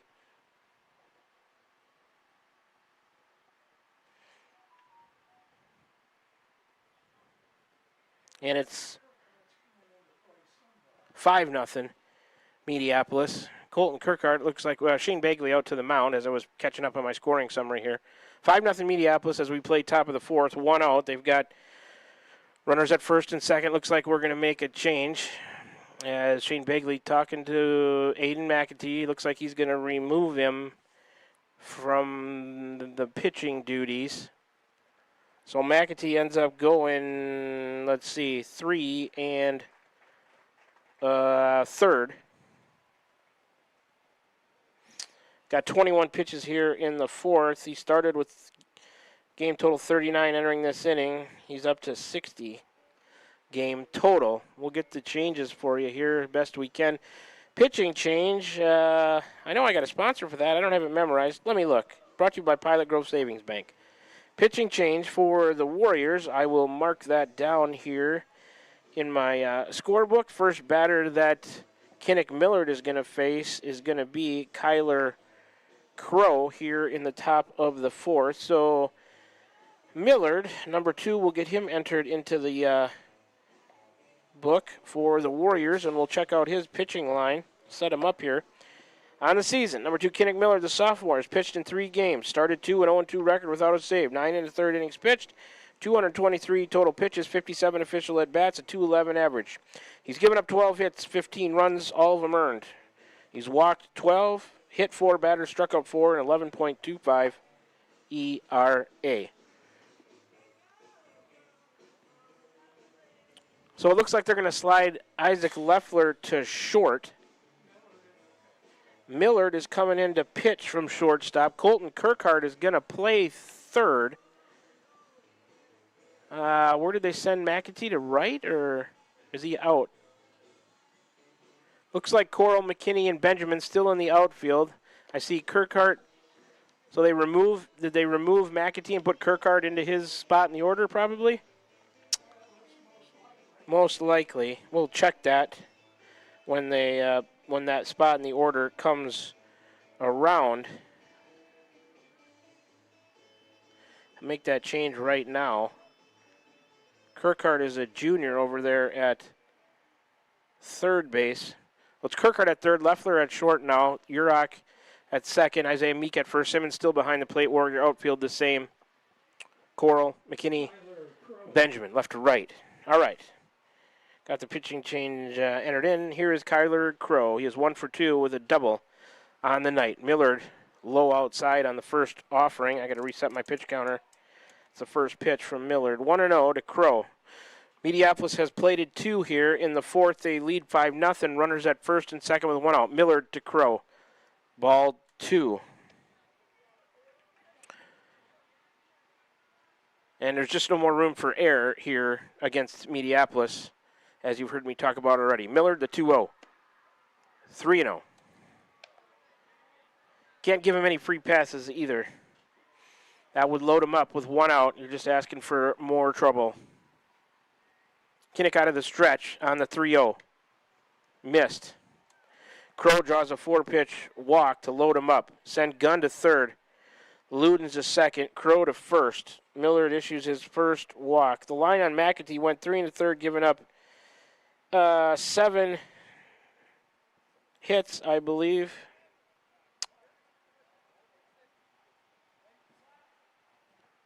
Courtesy runner coming out, number 26 for Crow. Let's get that.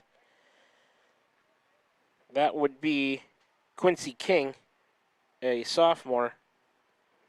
Quincy King, courtesy runner at first base. Going to run for Crow. McAtee gave up 7 hits, 3 walks, 2 Ks, 5 runs, all earned, 60 total pitches. Chopped on the first pitch to Kirkhart. He's going to go step on third to get the force. He'll try to go to first to get a double play. Oh, no. Oh, he's out. That's a bad call by the base ump. They had him by a half step at least. That hurts. I would have got him out of the inning. So Peyton Doty there will reach on a fielder's choice. Doty will reach on a fielder's choice. Gunn scores. Give him an RBI. RBI for Doty. Gunn scores. Lance Ludens is retired, 5 unassisted. Move Kyler Crow up to second. So first and second for Mediapolis with 2 outs now. Yeah. So the Doty fielder's choice scores Gunn. Griffin in there now to make it 6-zip Meepo. That one gets by Caden Simmons. That'll be a pass ball. Throw to third. That one gets by Kirkhart. The Warriors are throwing it around. Here comes the runner from second who went to third. He's home. The courtesy runner, Quincy King, comes around to score on a pass ball originally, and then what are you going to call that, an E2? And then an E2, first error of the game for the Warriors. Doty all the way around, or whoever's running for him, maybe Spears. He's all the way around to third.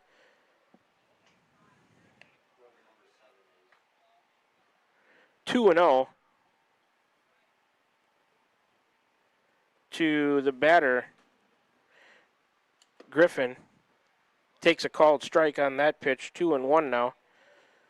7 is out there running for Doty. That's Cale Wishmeyer. Griffin pops that one up behind third base. Colton Kirkhart into foul territory. He'll make the play. So Griffin retired. He's the third out of the inning on the pop out to Kirkhart at third. Henry Lutenegger will lead off for Mediapolis in the 5th. But Mediapolis tallies 4 runs on one hit.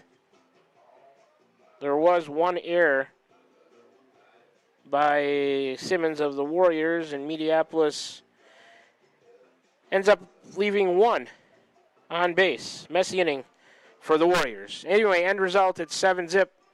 Mediapolis, after 3.5 are complete. Warriors coming to the plate looking for some runs in the bottom of the fourth. When we come back after this 60-second break, you're tuned in to Warrior Baseball, streaming live on the Atemlo Radio YouTube channel on the air at 92.7 KTWA. Back with you in 60 seconds. This is Jeremy with Cranston Family Funeral Home. I want to take a moment and say thank you, not for choosing our funeral home, although we're deeply honored when you do, but for showing up for your neighbors, for supporting small businesses, for standing in line at visitations and hugging people you maybe haven't seen in years. That is what makes our communities feel like home. At Cranston Family Funeral Home, we don't believe in flashy promises. We believe in showing up quietly, respectfully, and doing the work that matters when it matters most. So from our family to yours, thank you. We see you, we are grateful for you, and we'll be here when you need us. Van Buren County Hospital is a proud supporter of Van Buren County Community School District Athletics.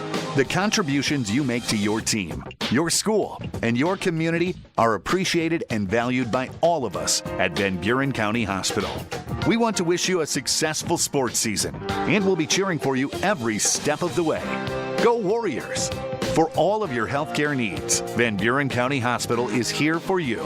Find us online at vbch.org.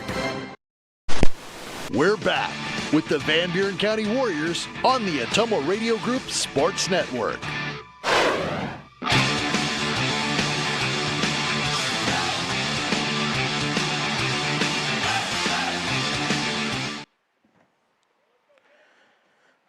All right, we're back with you here, bottom of the fourth and a messy top of the fourth. How many pitches, Mr. Kirchner, did you have for Kinnick?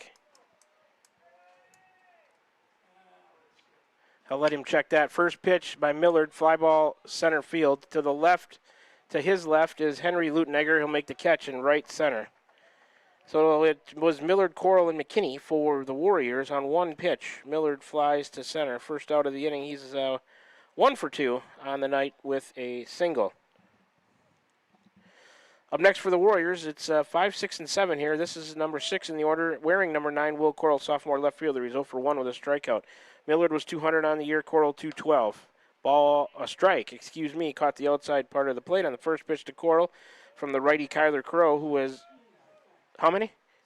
17 for Millard. Coral watches a ball. It's 1-1. 21 for McAtee, 17 for Millard. Checking the pitch count. Coral sends one. Deep drive to right center. Right fielder Oliver over. He can't get it. It's up against the wall. Coral streaking around first. He's going to head to second and stop there with a double to right center. That's good to see out of Will Coral's bat. Warriors get a one-out base runner in scoring position. Coral now 1 for 2 with that double. Second hit given up by Crow.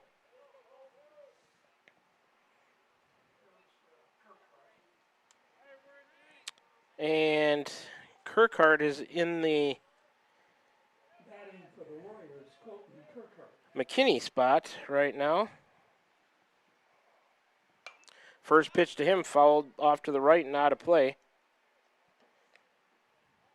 McKinney was 0 for 1 with a strikeout on the night, so Kirkhart batting in the 7th spot. Maybe McAtee went out there to center and McKinney out of the game. Maybe. We'll see. He takes a ball, does Colton. Count even at 1-1 to him.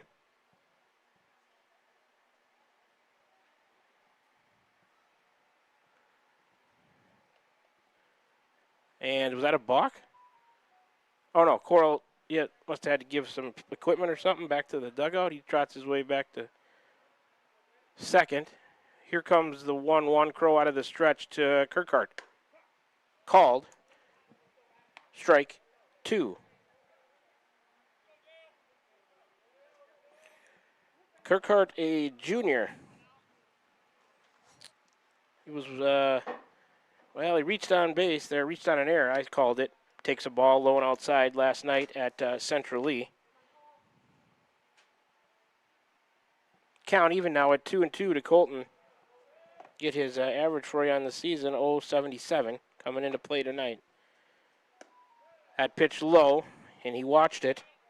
Full count now, 3-2. So maybe McKinney out of the game. Kirkhart into his spot in the lineup, and we'll see if McAtee is playing center out there. Let's just try to get those changes right. Nobody reports them to us.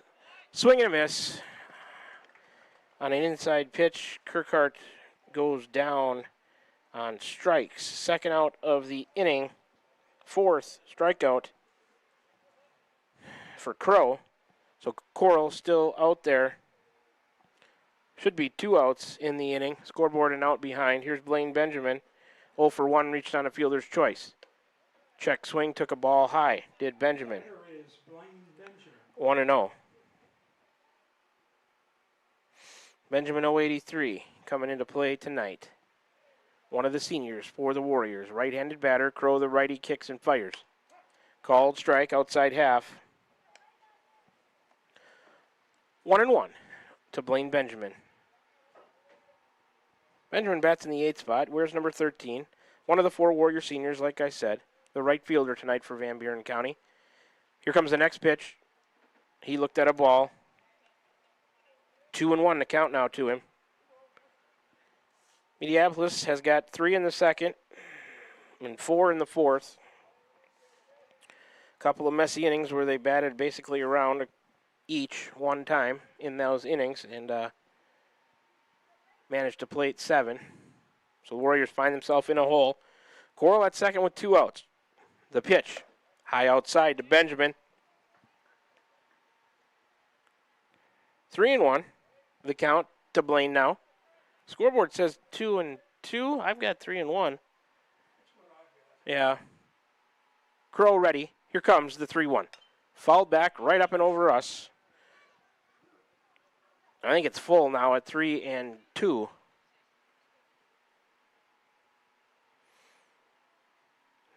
Second baseman, shortstop, nobody really keeping too close of tabs on Coral as they lead 7-0. He's got his lead. Here comes the payoff. Benjamin fouls it off right side. Watch out over there. Out of play. Late swing to protect. We'll do it again from 3-2.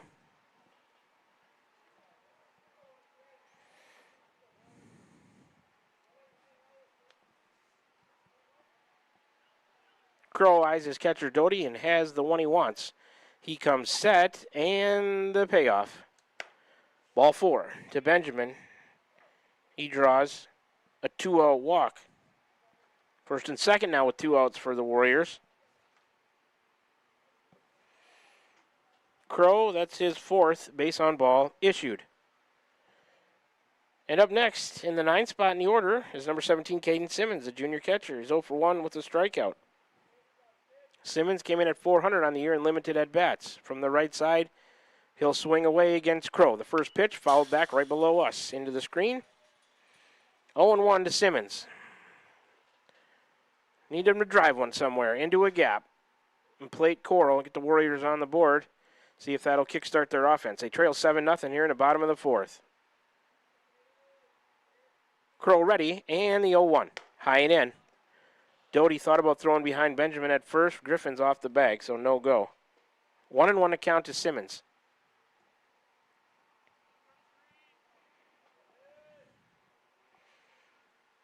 Crow, the pitch. Simmons drives one to the right center gap. Just like I said, other side though. That's going to get down. Here comes Coral to score the Warrior first run. Simmons streaking to second. Benjamin around. The ball gets by the cutoff man. And that's going to score 2 for the Warriors on the double by the catcher, Caden Simmons. Give him a couple of RBIs on the play. Plating Will Coral from second. And all the way around from first comes Blaine Benjamin to score. Second hit of the inning. Third hit given up by Crow. And it's 7-2. McAtee follows off the first pitch to the left, up and out of play. 0-1 to count to him. His third plate appearance, no official at bats. He's walked twice. So here in the bottom of the 4th, McAtee sends one to center. Center fielder coming in, and he'll make the play to retire the side. McAtee flies to center. He's the third out of the inning. He's 0 for 1 now with those couple of walks. Leo Urach will lead off for the Warriors when they bat in the 5th. But the Warriors are on the board. They do get 2 runs on a couple of hits. No errors by Mediapolis. The Warriors leave 1 on base. 21 pitches for Crow to get through the 4th. He's up to 70 game total. 7-2 is our score now after 4 are complete. We're going to the top of the 5th. Mediapolis back to bat. When we come back after this 60-second break, you're tuned in to Warrior Baseball, streaming live on the Autumnal Radio YouTube channel, on the air at 92.7 KTW. Why don't we just can we make it a 30-second break? All right, let's do a 30 and we won't miss any action. Back with you in 30 seconds for more Warrior Baseball. This is Van Buren County Superintendent Jeremy Hissom. Spring sports season, senior awards, start of summer sports, end of year banquets, and graduation have us all full of energy, and there's definitely a buzz in the air. We want to send best wishes to all students who are graduating or moving to another school next year, as well as to any staff member retiring or moving to a new chapter in life. New chapters are always exciting times because you get to choose how they are written. We wish you the best. Here in Van Buren County, we have one goal: be a great school for all kids. Warrior Pride, countywide. We're back with the Van Buren County Warriors on the Autumnal Radio Group Sports Network.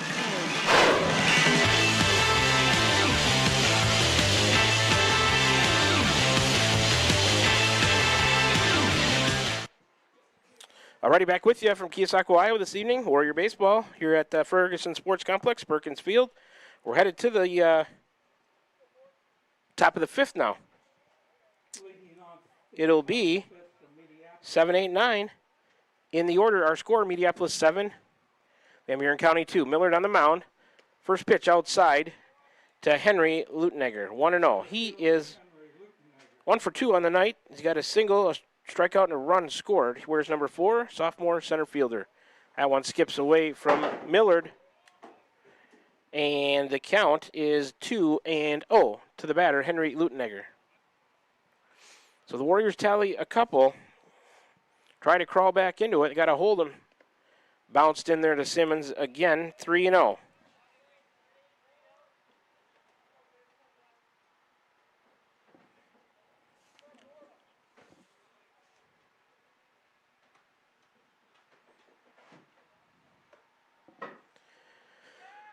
And on that pitch, I was trying to update my scoring summary. Sorry about that. Lutenegger draws a 4-pitch walk. So another bad start to the inning. Leadoff man on for Mediapolis again. Second walk issued by Millard.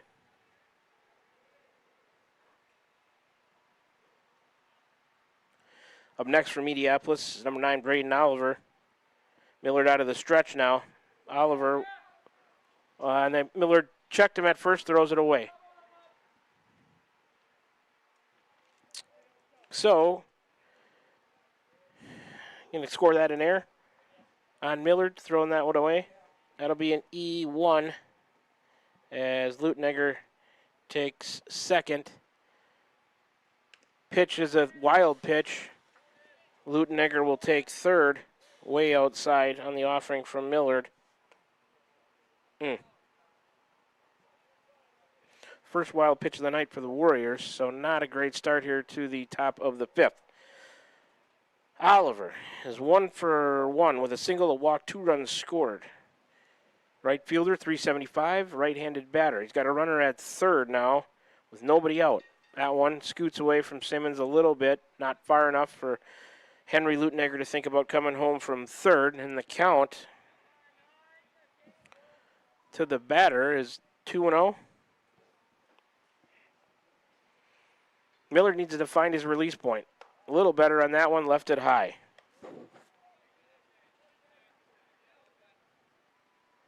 Three 3-0 to the batter, Braden Oliver.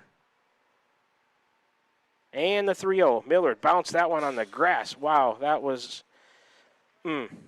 uncorked another wild pitch, and Henry Lutenegger scores. Millard really off of his release point there. Second wild pitch in about 3 pitches, and Mediapolis gets one of those runs back here in the top of the 5th. Oliver is their 8th run of the game. 8-2. Mediapolis with the lead. Head coach Shane Bagley out to talk to Kinnick Millard. Millard's got that little shovel to try to chip away at his cleats, maybe thinking that he's catching his cleats. You don't usually see him miss that badly. I mean, that one was really ugly. I hate to say anything because but and it looks like they're going to remove Kinnick Millard and bring in Leo Urach. So Millard goes in inning plus.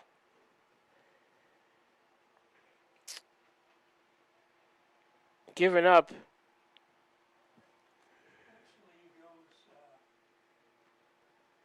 well, let's see. When did he enter? One. Yeah, he got the last 2 outs, so he goes no outs here. So 2/3 of an inning, walking 2,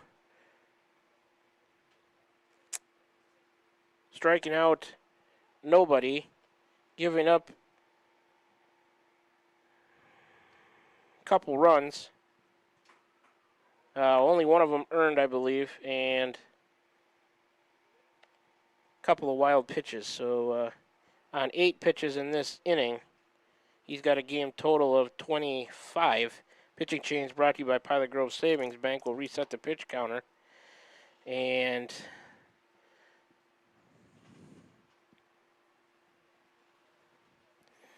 Oliver did draw the walk. So put him down at first. Millard ends up walking 3, 2/3 of an inning, walked 3, didn't strike out anybody, gave up 2 runs, one of them earned, a couple of wild pitches on 25 pitches. Here is Leo Urach to face Hayden Googler, number 28. That's 9th in the order. Sophomore second baseman. He's 1 for 2. The single, 2 RBIs. There goes the runner. Simmons dropped the pitch, which was a ball. So give Oliver a stolen base to second. 1-0 to the batter, Googler. See if we can set up Leo Urach's line here if we in between pitches. Here's the next offering. That one a called strike to Googler, 1-1. Urach on the year has pitched in 3 games. Started 1, 0-1 record without a save. 6 1/3 innings pitched, 140 total pitches, 45 official at-bats. The next offering from Leo. Called strike on the outside half. 1-2. He has a 269 average, 289 average against him, 13 hits, 15 runs, 7 of those earned, 6 walks. He eyes the runner at second and he's coming to the plate. Bounced that one in there, good block by Simmons. 2-2 the count. Let's continue that line for Urach. 15 runs, 7 of them earned, 6 walks, 3 hit batters, 5 strikeouts, 7.74 ERA. Here's the next pitch. That one fouled off to the right of us. We'll do it again from 2-2. Mediapolis leads 8-2. Finally get to catch up here. Let's see. So Kirkhart is now playing second. Urach comes in to pitch. That's a ball. 3-2 now, full. Urach went from second to the mound. I believe McAtee is out there in center. The payoff, a chopper to Kirkhart at second. He's got it. He's going to go to first. Over to Meek. They retire the batter with the runner advancing. That's Oliver over to third on the ground out by Googler. He's retired 4-3. There's the first out of the inning. Top of the order now for Mediapolis. Millard back to short. Isaac Leffler to third. Ball 1 from Leo Urach to Will Lutenegger.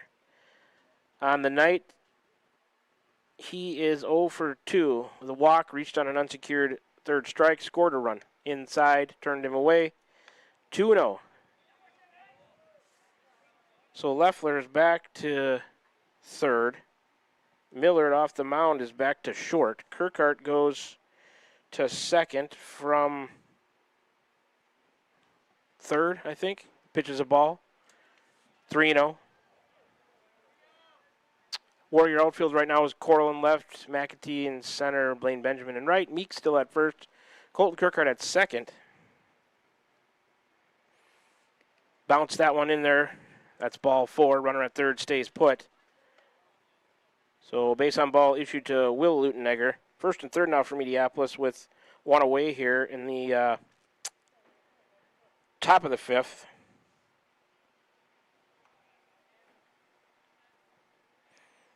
First walk issued by Urach, 7th walk issued by the Warriors tonight. They've stranded 4. Mediapolis has stranded 6. The pitch. There goes the runner. Simmons will fake a throw. They will not throw down. Stolen base by Will Lutenegger. Pitch to Gannon Gunn was a strike. It's 0-1 to count. He is 1 for 1 with a single and an RBI. He's also got a sacrifice and a walk and a run scored. Next offering from Urach. Popped up over us and out of play. Hit a tin roof on something back there. I could hear it's 0-2. Not the press box, but maybe the tin roof above the bleachers. 8-2, Mediapolis leads. We're in the top of the 5th. They've got 2 on, second, third, 1 out. Pitch from Urach is a ball. Counts 1-2 to Gannon Gunn. He bats second in the Mediapolis order, where's number 1 junior third baseman tonight. Urach out of the stretch to the plate. Ripped. Foul down the left field line. That one would have played it 2 for sure. Warriors catch a break there. It's foul. We'll do it again from 1-2.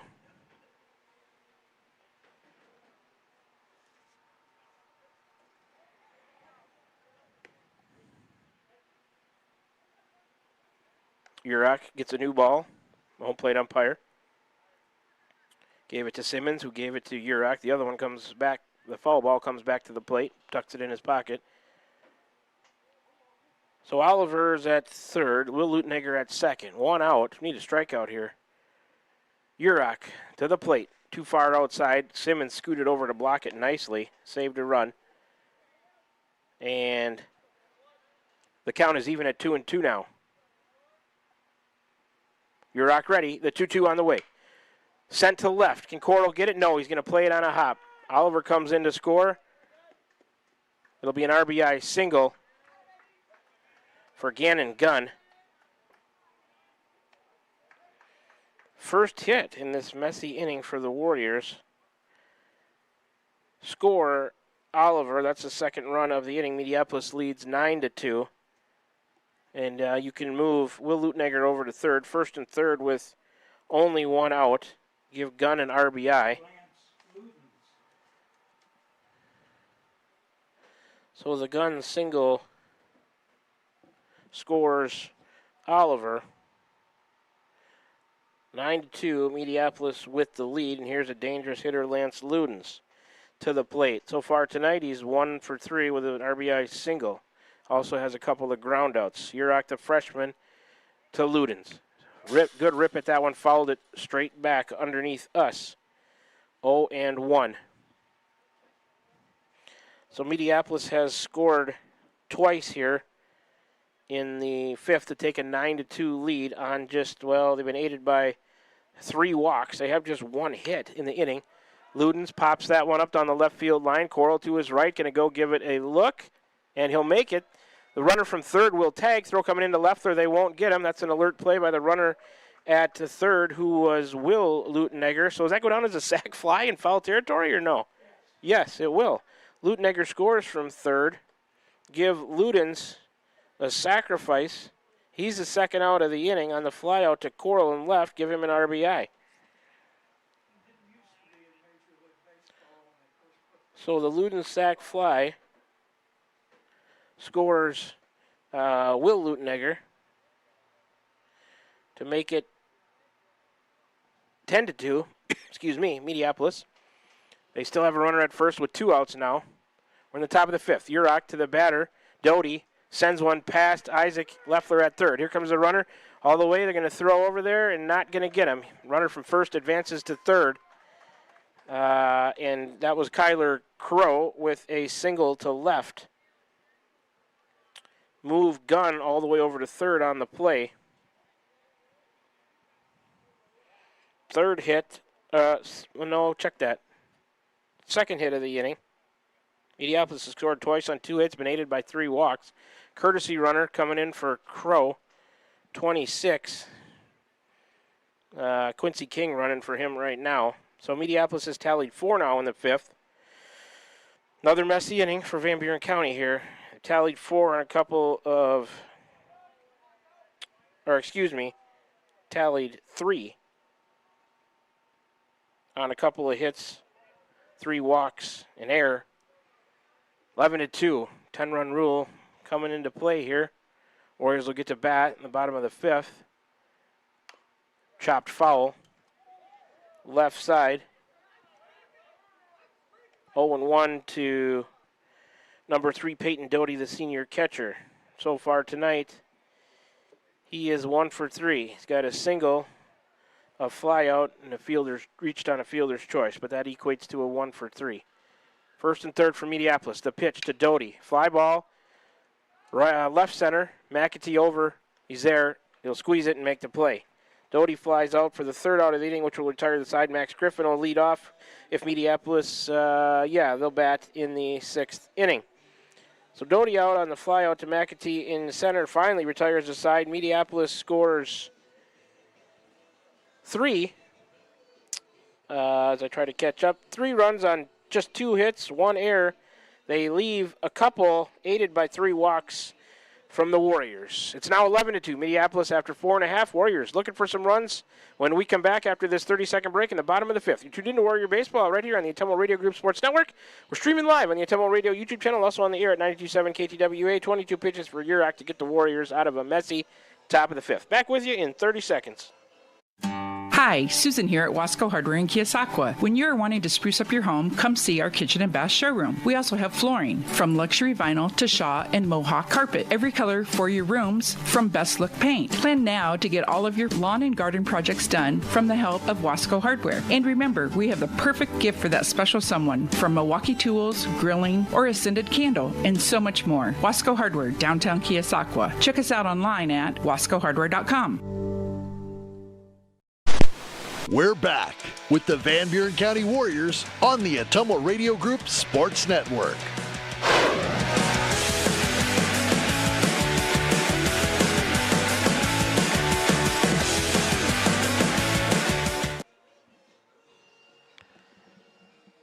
Alrighty, we're back with you from Keosauqua, Iowa.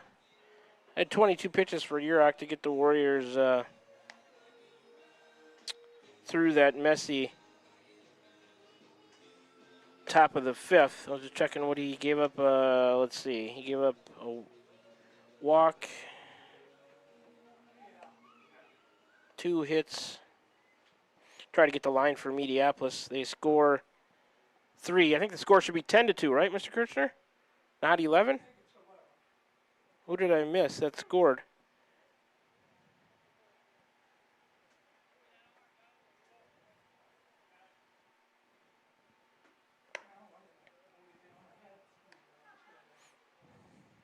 I think they stranded runners at, well, we'll try to square that away, get the line. 4-run inning. Yeah, so they have 10. Oh, yeah. 3 runs on 2 hits. 1 error for the Warriors. I think Mediapolis stranded 2. They've stranded 8 total. 22 pitches for Urac. First pitch from Crow to Leo Urac is a strike, 0-1. Urac now pitching. He is 0 for 2 on the night. Crow outside. 1-1 now to Urac.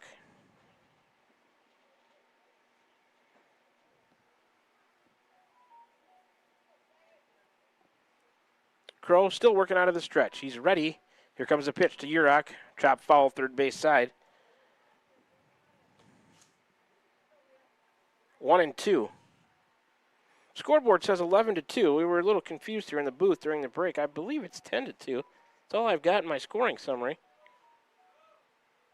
as that foul sack fly by Ludens is the last run to score. They stranded 2, so that one skips past the catcher well outside. And it's 2-2.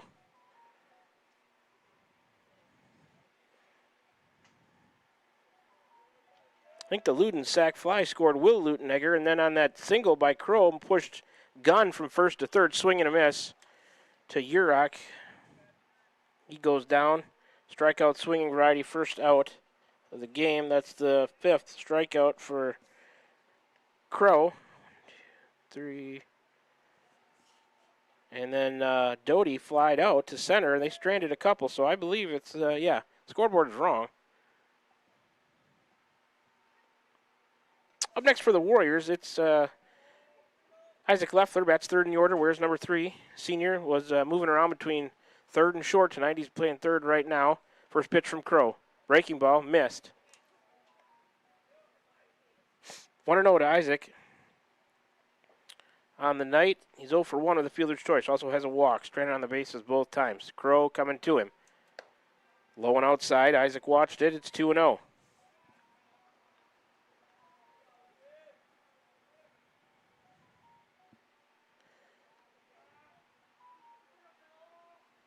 Here comes the 2-0.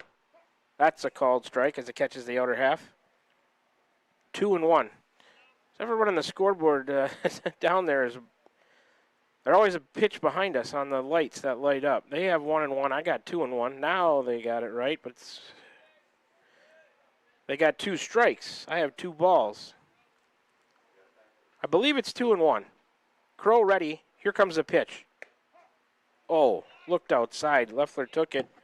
He thought it was a ball, took a strike. Now it's 2-2. Now they've got a full count out there. Now they've erased everything. 2-2. There we go. Thank you. Here comes the 2-2 from Crow to Leffler. Swing and a miss. Isaac goes down swinging. Back-to-back strikeouts from Crow. Second out of the inning. That's his 6th strikeout of the night. Next for the Warriors, the cleanup man, number 14, Isaiah Meek, senior. First baseman, 0 for 2 on the night. On the season, 267 entering play. Getting late for the Warriors. We need a rally with 2 outs. Well outside, Meek took a ball. 1-0.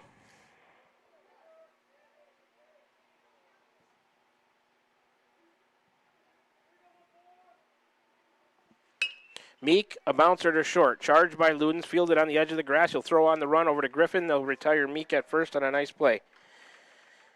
6-3 goes the putout. Warriors go down 1-2-3. Miller to lead off for the Warriors when they bat in the bottom of the 6th. No runs, no hits, no errors, and nobody left for the Warriors in the bottom of the 5th. 12 pitches for Crow to get through the 5th. He's up to a game total of 82.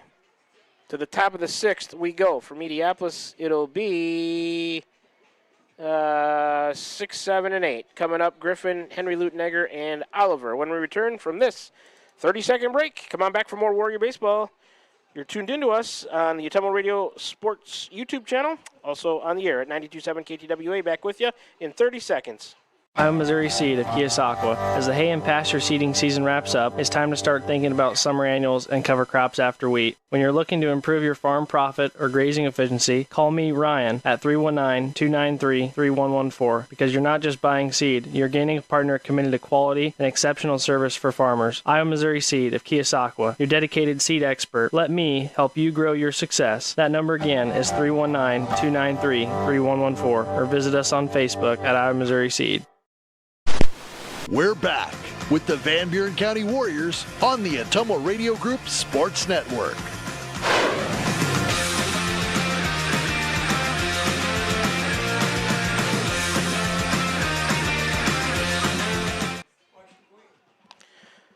All right, we're back with you from Keosauqua, Iowa this evening here at the Ferguson Sports Complex, Perkins Field. Leo Urach returning to the mound, the freshman, for the Warriors to start work in his 2nd inning at 22 pitches to get the Warriors out of a messy 5th.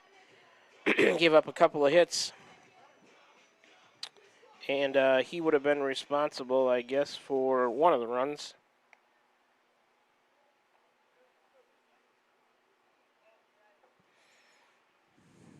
Millard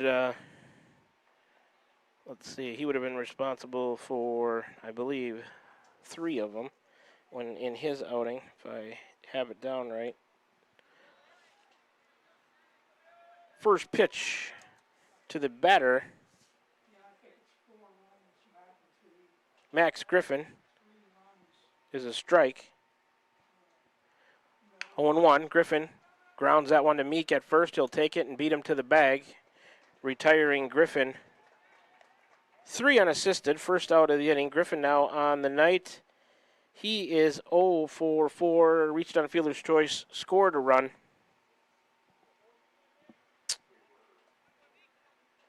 So 6, 7, and 8 here. Griffin, Henry Lutenegger, and Braden Oliver due up for Mediapolis. I believe the score is wrong at 11-2 out there. I think it's 10-2. So we're going with that. Urach, the pitch, missed on the outside to Henry Lutenegger. 1-0 the count. So far, Henry on the night. He is 1 for 2. A single, a walk, scored a couple runs. Second pitch to him was taken for a ball. 2-0. Henry Lutenegger, 262, playing center field tonight for Meepo. Here comes a 2-0 from Urach. That one catches the plate. 2-1.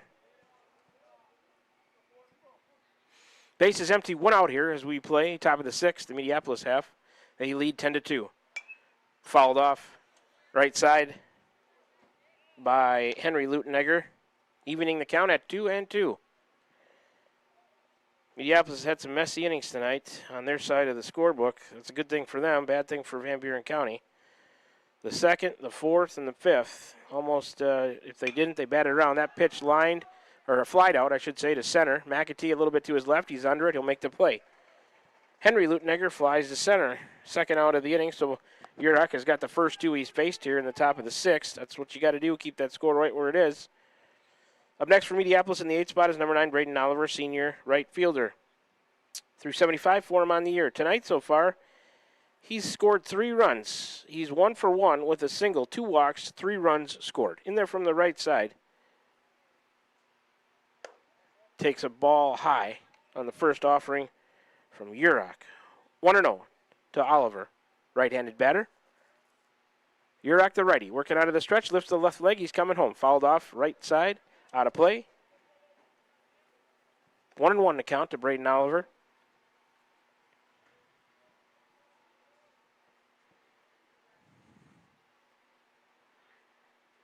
Urach ready, the 1-1 on the way. Ripped to right by Oliver out there to Benjamin. He'll have a single. 2-out base runner for Mediapolis is Oliver with a single to right. Urach's 3rd hit given up.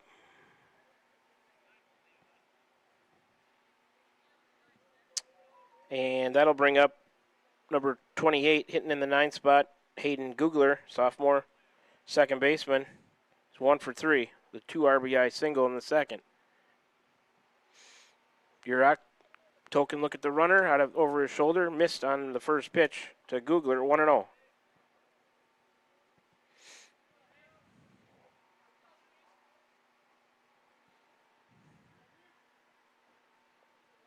Urach ready again. High. Throw. The runner goes. Throw by Simmons. Kirkhart couldn't handle it. Goes into center. And the runner going to make it all the way over to 3rd on a, going to give an E2 on that? So stolen base for Oliver to get to 2nd. Then on the bad throw, Kirkhart couldn't handle the bounce. He goes to 3rd on an E2. 3rd error of the game on the Warriors hasn't helped their cause either. Urach's cleats are full of mud also. He's trying to clean them. And they must have knew something was up because I'm not sure if that, whatever they're cleaning their cleats with, I'm not sure if that tool is always out there. But maybe they knew something was up. But looks like he wants a new baseball from home plate umpire, and they'll grant him that and exchange it. Count to Googler, the batters, 1-0. Mediapolis leads 10-2. We're in the top of the 6th. There's 2 outs, a runner at 3rd. That's Oliver. Urach to the plate. A swing and a miss by Googler. Scoreboard says 2-1. Is that correct? Okay. The 2-1 on the way from Yurok. Chop foul, third base side, out of evening the count at 2-2. So Yurok a strike away from getting out of the inning. Mediapolis with a runner at third and 2 outs. They lead 10-2 here, top of the 6th. Here comes a 2-2. Grounded right back up the middle. Kinnick Millard from short throws over to Meek. And they retire Googler 6-3 on the putout. Third out of the inning, top of the order for Mediapolis when they bat in the top of the 7th. So no runs across. They keep the deficit right where it's at. Good job there. Mediapolis with 1 hit. No runs, 1 hit. There was an error. And they leave 1 on base. So after 5.5 now, the score is 10-2. Mediapolis with the lead. 15 pitches for Yurok to get through the 6th. He's up to a game total of 37. Back with you in 30 seconds. Warriors coming to the plate, desperately needing some runs. The bottom of the 6th, it'll be Millard, Coral, and Kirkhart coming to the plate. You're tuned in to Warrior Baseball, streaming live on the Atomo Radio YouTube channel on the air at 92.7 KTWA. Back with you in 30 seconds. At Smithburg Automotive, driving adventures allow you to explore comfortably, safely, and in every aspect of your summer vacation. Smithburg Automotive in Fairfield. Schedule your vehicle's trip check today. Call 641-472-2454, 641-472-2454. Smithburg Automotive in Fairfield. Get your trip check scheduled today. Call 641-472-2454. That's 641-472-2454. We're back with the Van Buren County Warriors on the Atomo Radio Group Sports Network.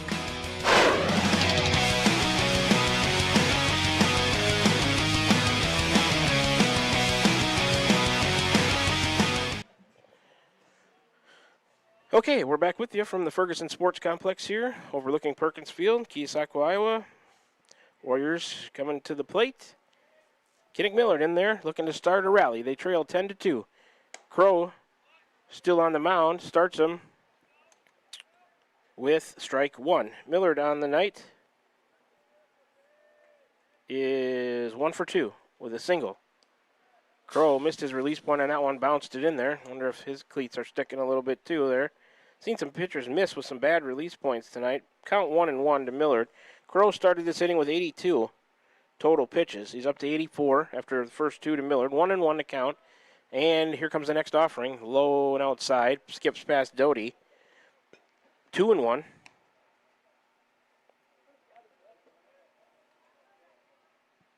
I had McEntee with 60 total pitches. Millard with 25. And Yurok now with 37. The 2-1 from Crow is outside to Millard. 3-1 now. Millard was at short, then he pitched for a little bit. Now he's back to short. He's at 200 coming into tonight. It's 3-1 to him. Crow ready. He rocks and fires. Caught the outside half on that one. 3-2 now to Kinnick Millard, or your sophomore shortstop at the moment. Warriors need a big rally. Got to load the bases and just keep moving runners around here to do some damage. They trail 10-2. They're down 8. Kinnick to center. Center fielder Henry Lutenegger back into his left a little bit. He'll make the play easily. Millard, the first out of the inning on the fly to center. He's done that a couple of times, so he's 1 for 3 on the night with that single. Up next for the Warriors, in the 6th spot, is number 9, Will Coral, sophomore left fielder. He's 1 for 2 with a double, scored a run. Coral to start the night was 2-12. Crow coming to him. Will took a strike. 0-1 the count to the batter, Will Coral. He's in there from the left side. Crow ready again. The 0-1. Swing and a miss by Will. Out in front of it a little bit, looked like. Quickly, he's down 0-2 in the count. Base is empty, 1 out. As we play bottom of the 6th. Here comes the 0-2. Carbon copy of the previous pitch. Coral swung through it. And he goes down on 3 pitches. Swinging strikeout, second out of the inning for Crow. His 7th strikeout of the night. Up next for the Warriors, in the 7th spot now is number 25, Colton Kirkhart. playing second base at the moment. He's 0 for 1 with a strikeout. Crow, first offering, missed. Not sure where. That looked pretty good. 1-0.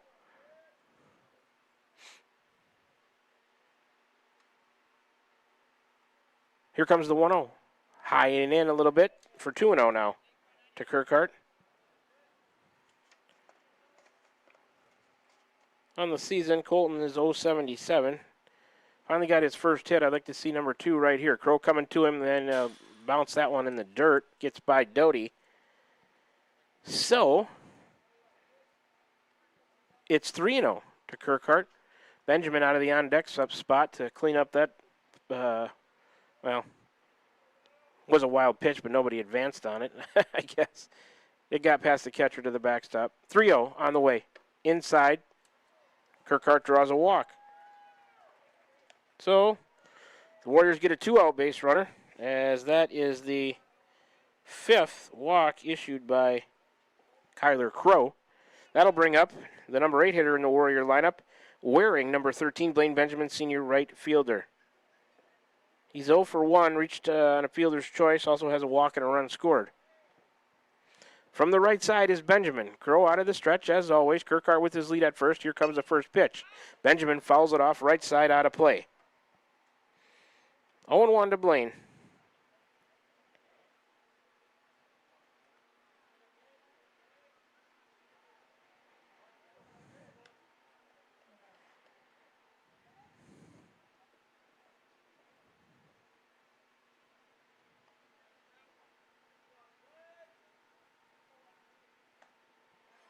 Crow's ready again. The 0-1 to Blaine. Bounced over the mound.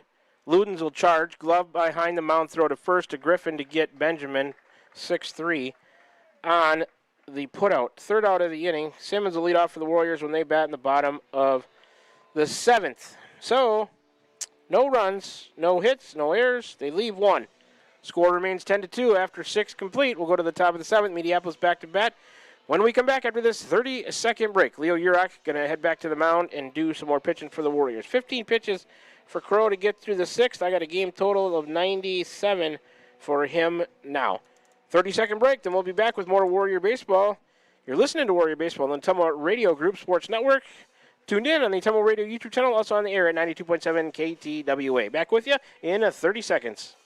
This is Van Buren County Superintendent Jeremy Hissom. Spring sports season, senior awards, start of summer sports, end of year banquets, and graduation have us all full of energy, and there's definitely a buzz in the air.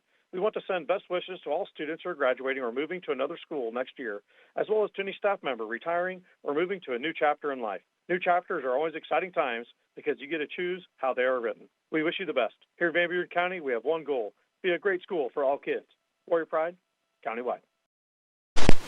We're back with the Van Buren County Warriors on the Tumble Radio Group Sports Network.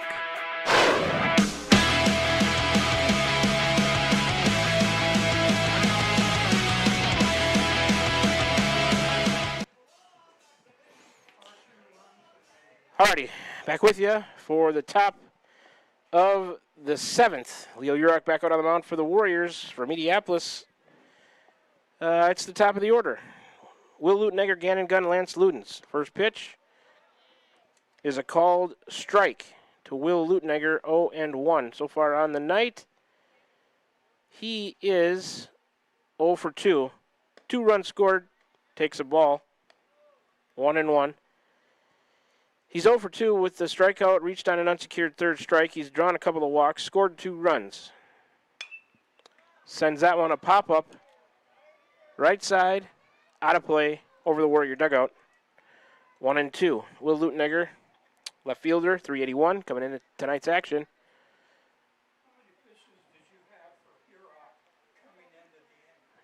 Coming into this inning? I had 37 for Urach to start this inning. Outside,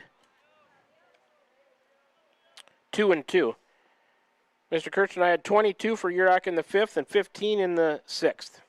Just reviewing the pitch count here for Urach. He's ready. The 2-2. Ooh, did it hit him? No. Barely missed. It's full, 3-2. Is that what you had? Okay. So it's full up to the leadoff batter and leadoff hitter in the order, Will Luttenegger here for Mediapolis, top of the 7th. They lead 10-2. Warriors once again got to keep the deficit right here. Swung on, foul down the right field line. Meek off at first base.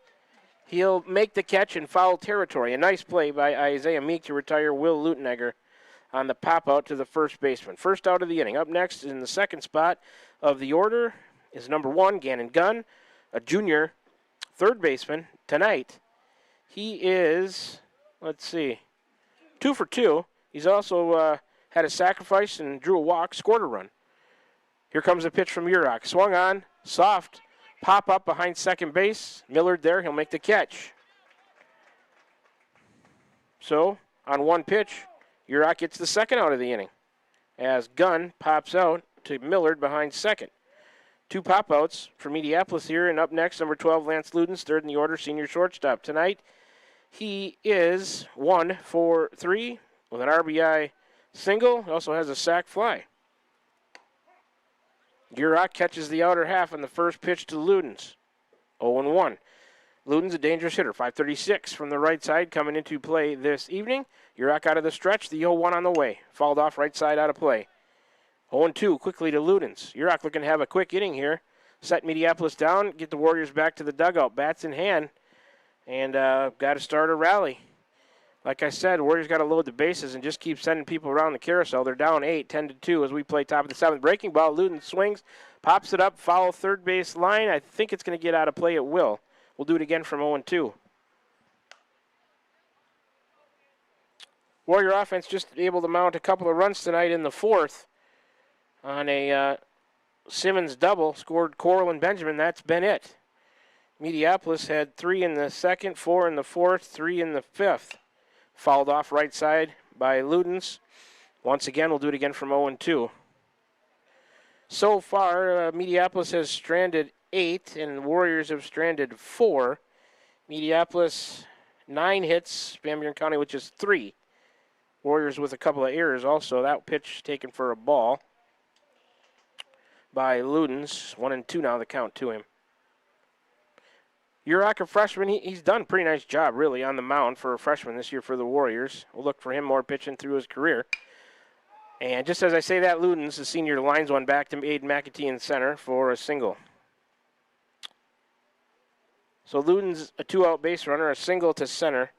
Urach's 4th hit given up.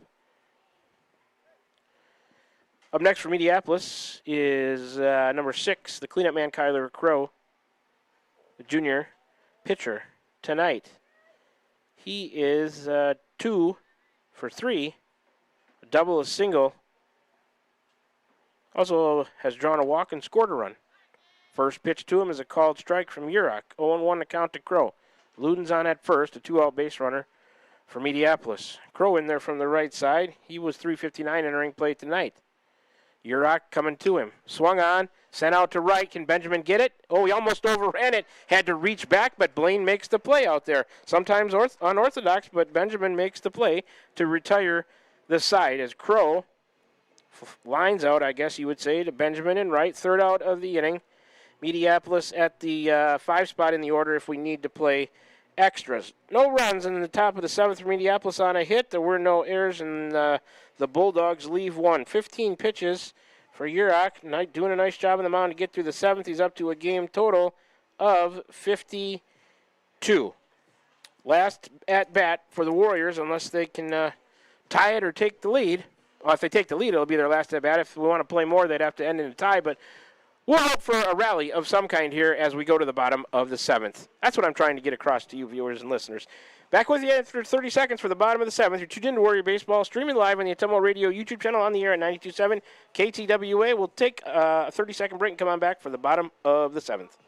Iowa Missouri Seed of Keosauqua. As the hay and pasture seeding season wraps up, it's time to start thinking about summer annuals and cover crops after wheat. When you're looking to improve your farm profit or grazing efficiency, call me, Ryan, at 319-293-3114, because you're not just buying seed, you're gaining a partner committed to quality and exceptional service for farmers. Iowa Missouri Seed of Keosauqua, your dedicated seed expert. Let me help you grow your success. That number again is 319-293-3114, or visit us on Facebook at Iowa Missouri Seed.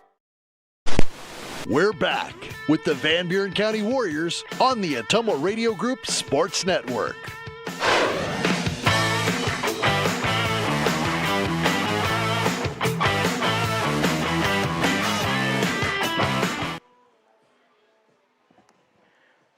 Alrighty, back with you here. Looks like Mediapolis is going to have a pitching change. Number 7, Cale Wishmeyer into pitch. He'll face Caden Simmons as his first batter, so we'll get him entered in to the scorebook. Wishmeyer is a sophomore, right-handed pitcher. See if he's got a line on the year. He does. Pitched in 4 games with a start, no record, with a save. 6 2/3 innings pitched. First pitch to Simmons. He lines it out to right. Warriors get the leadoff man on. Simmons with his second hit of the night. His bat coming alive a little bit. And he greets Wishmeyer immediately with a hit. That'll bring up the top of the order. Aiden McAtee. Simmons now 2 for 3. McAtee on the night has a couple of walks. He's 0 for 1 with those 2 walks. Simmons was at 400 entering play tonight. McAtee 216. Wishmeyer catches the outer half on the first pitch to McAtee, 0-1. Complete the line on or pitching line so far with Wishmeyer this year. 35 official at bats against him, 144 total pitches, and 0.86 average. Here he comes outside on a ball to McAtee, count even at 1-1.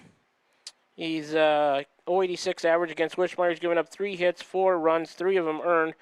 Walked 10, hit 2 batters, struck out 4 in the next offering. Low and in. He's got a 3.15 ERA. Count to McAtee is 2-1.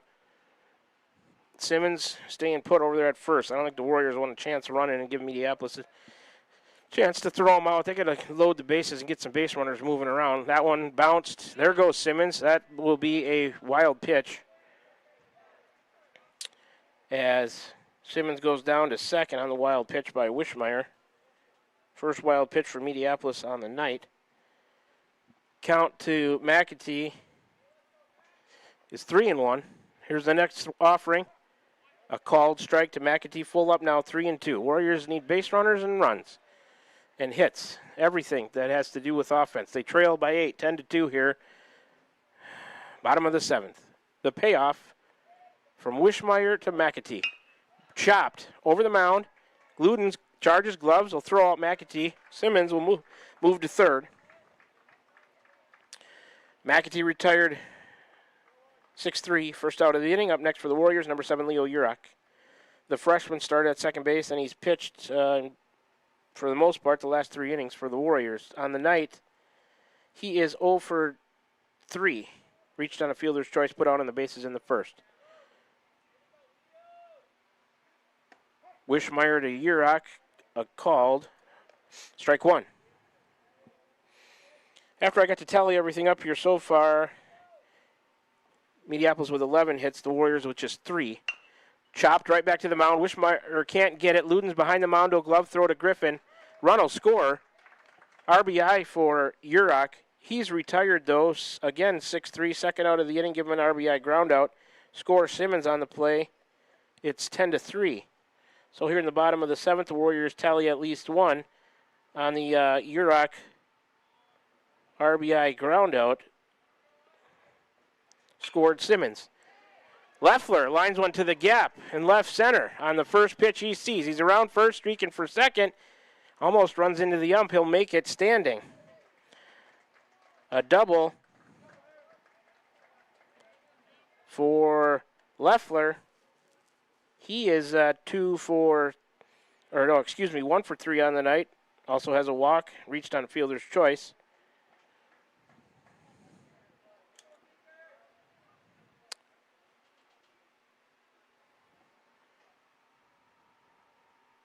I was just trying to finish my scoring summary when the first pitch that Leffler saw lined it to the gap in left center. So a couple hits here in the inning given up by Wishmeyer and a run. Leffler out there at second, scoring position with 2 outs for Isaiah Meek, the cleanup man from the left side. Wishmeyer coming to him. Meek sends one down the left field line, foul. 0-1 to Meek. He's 0 for 3 on the night. Leffler was at 385 into play tonight. Meek at 267. Looking to add to that. There goes Leffler, steal a third. Doty will not throw down from his knees. Leffler gets a stolen base. He's at third now. The pitch was a ball to Meek. I believe the count's 1-1. Scoreboard pitch behind us. Here's the next offering. Meek, a chopper over the mound. Luden's, it's a bad hop. It gets through. It'll score Leffler. That'll be a hit. That took a really nasty hop, right, Mr. Kirchner?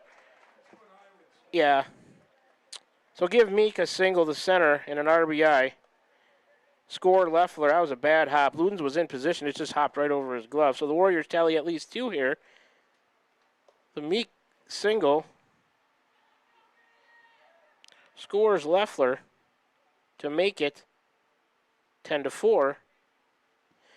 Mediapolis. Here's Kinnick Millard now, number 2. He bats 5th in the order, sophomore shortstop. Wishmeyer eyes Meek at first. He's working out of the stretch. Here he comes to Millard. Took a ball high. Wishmeyer's got some good velocity behind his pitches. 1-0 to Millard, who is 1 for 3 on the night. They'll check Meek at first. He's back safely. Warriors down to their last out here. They have tallied 2 in this 7th. They have not quit. Wishmeyer to Millard, swing and a miss. Count even at 1-1 now.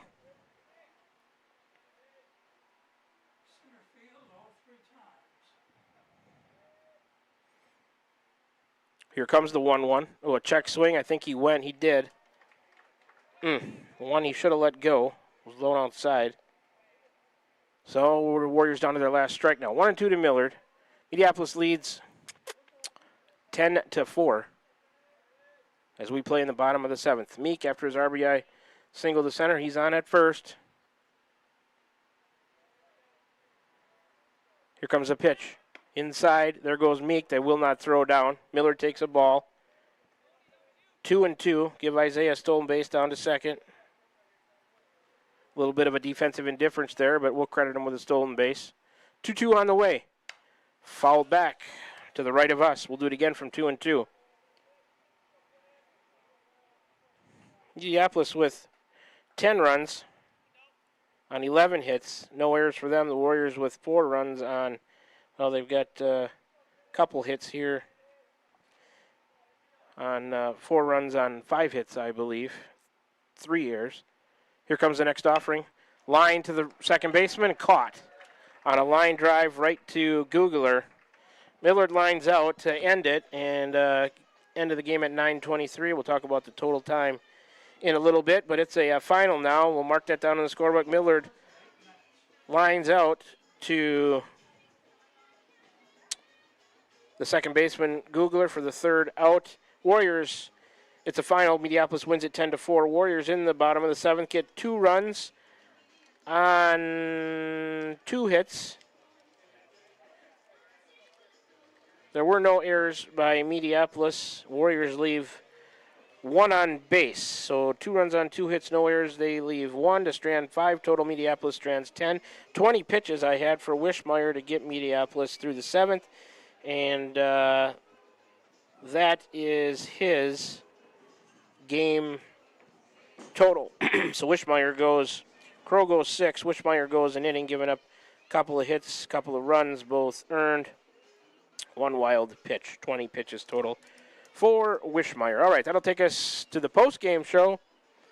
Brought to you by the Van Buren County Community School District, where they have one goal: be a great school for all kids. Warrior Pride Countywide. I think we're going to interview all four seniors. We'll have to do two at a time because that's what we got for headsets, but I think they'll be headed up after head coach Shane Bagley talks to them. So let's take a 3-minute break here in the postgame show. That'll give me a chance to add up the totals. We'll talk about the totals and the summaries when we come back here in the Warrior Baseball postgame show, brought to you by the Van Buren County Community School District, where they have one goal, be a great school for all kids, Warrior Pride Countywide. Back with you with the postgame show in 3 minutes. You're tuned in to Warrior Baseball, streaming live on the Atemo Radio YouTube channel on the air at 92.7 KTWA. Back with you in 3.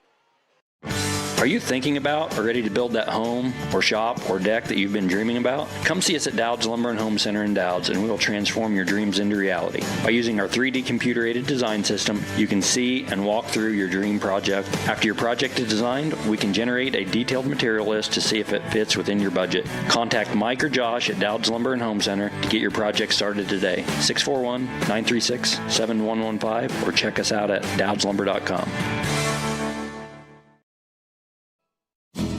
Tiffany here. The best things in life are a nice spring day, a tasty treat, and a great deal. That's right, a great deal. So why not swing by Dowd's Quick Stop? Savor our barbecue chicken pizza or classic cheeseburger and fries combo. Craving something sweet? Our ice cream is on and is the best around. Dive into our spring fun with our specialty pizza starting at $17.99. Visit us today in Dowd's and follow us on Facebook at Dowd's Quick Stop for more delicious deals. Stop by for a quick taste of spring. This is Jeremy with Cranston Family Funeral Home. I want to take a moment and say thank you, not for choosing our funeral home, although we're deeply honored when you do, but for showing up for your neighbors, for supporting small businesses, for standing in line at visitations and hugging people you maybe haven't seen in years. That is what makes our communities feel like home. At Cranston Family Funeral Home, we don't believe in flashy promises. We believe in showing up quietly, respectfully, and doing the work that matters when it matters most. So from our family to yours, thank you. We see you, we are grateful for you, and we'll be here when you need us. Call. I got a pair of clogged toilets. 2 pair, dripping faucets and leaking pipes. Full house, boys. Flooded basement, ruined water heater, and a wild card, broken sump pump. Gentlemen, whatever your plumbing issue may be, call Roto-Rooter on Gateway Drive in Ottumwa. The drain cleaning and plumbing experts, residential and commercial, 24 hours a day, 7 days a week. Oh, and one more thing. A royal flush always beats a full house. That's a bunch of crap. This is Van Buren County Superintendent Jeremy Hissom. Spring sports season, senior awards, the start of summer sports, end of year banquets, and graduation have us all full of energy, and there's definitely a buzz in the air. We want to send best wishes to all students who are graduating or moving to another school next year, as well as to any staff member retiring or moving to a new chapter in life. New chapters are always exciting times because you get to choose how they are written. We wish you the best. Here in Van Buren County, we have one goal: be a great school for all kids. Warrior Pride, countywide. I'm Missouri Seed of Keosauqua. As the hay and pasture seeding season wraps up, it's time to start thinking about summer annuals and cover crops after wheat. When you're looking to improve your farm profit or grazing efficiency, call me, Ryan, at 319-293-3114, because you're not just buying seed, you're gaining a partner committed to quality and exceptional service for farmers. I'm Missouri Seed of Keosauqua, your dedicated seed expert. Let me help you grow your success. That number again is 319-293-3114, or visit us on Facebook at I'm Missouri Seed. We're back with the Van Buren County Warriors on the Atemo Radio Group Sports Network.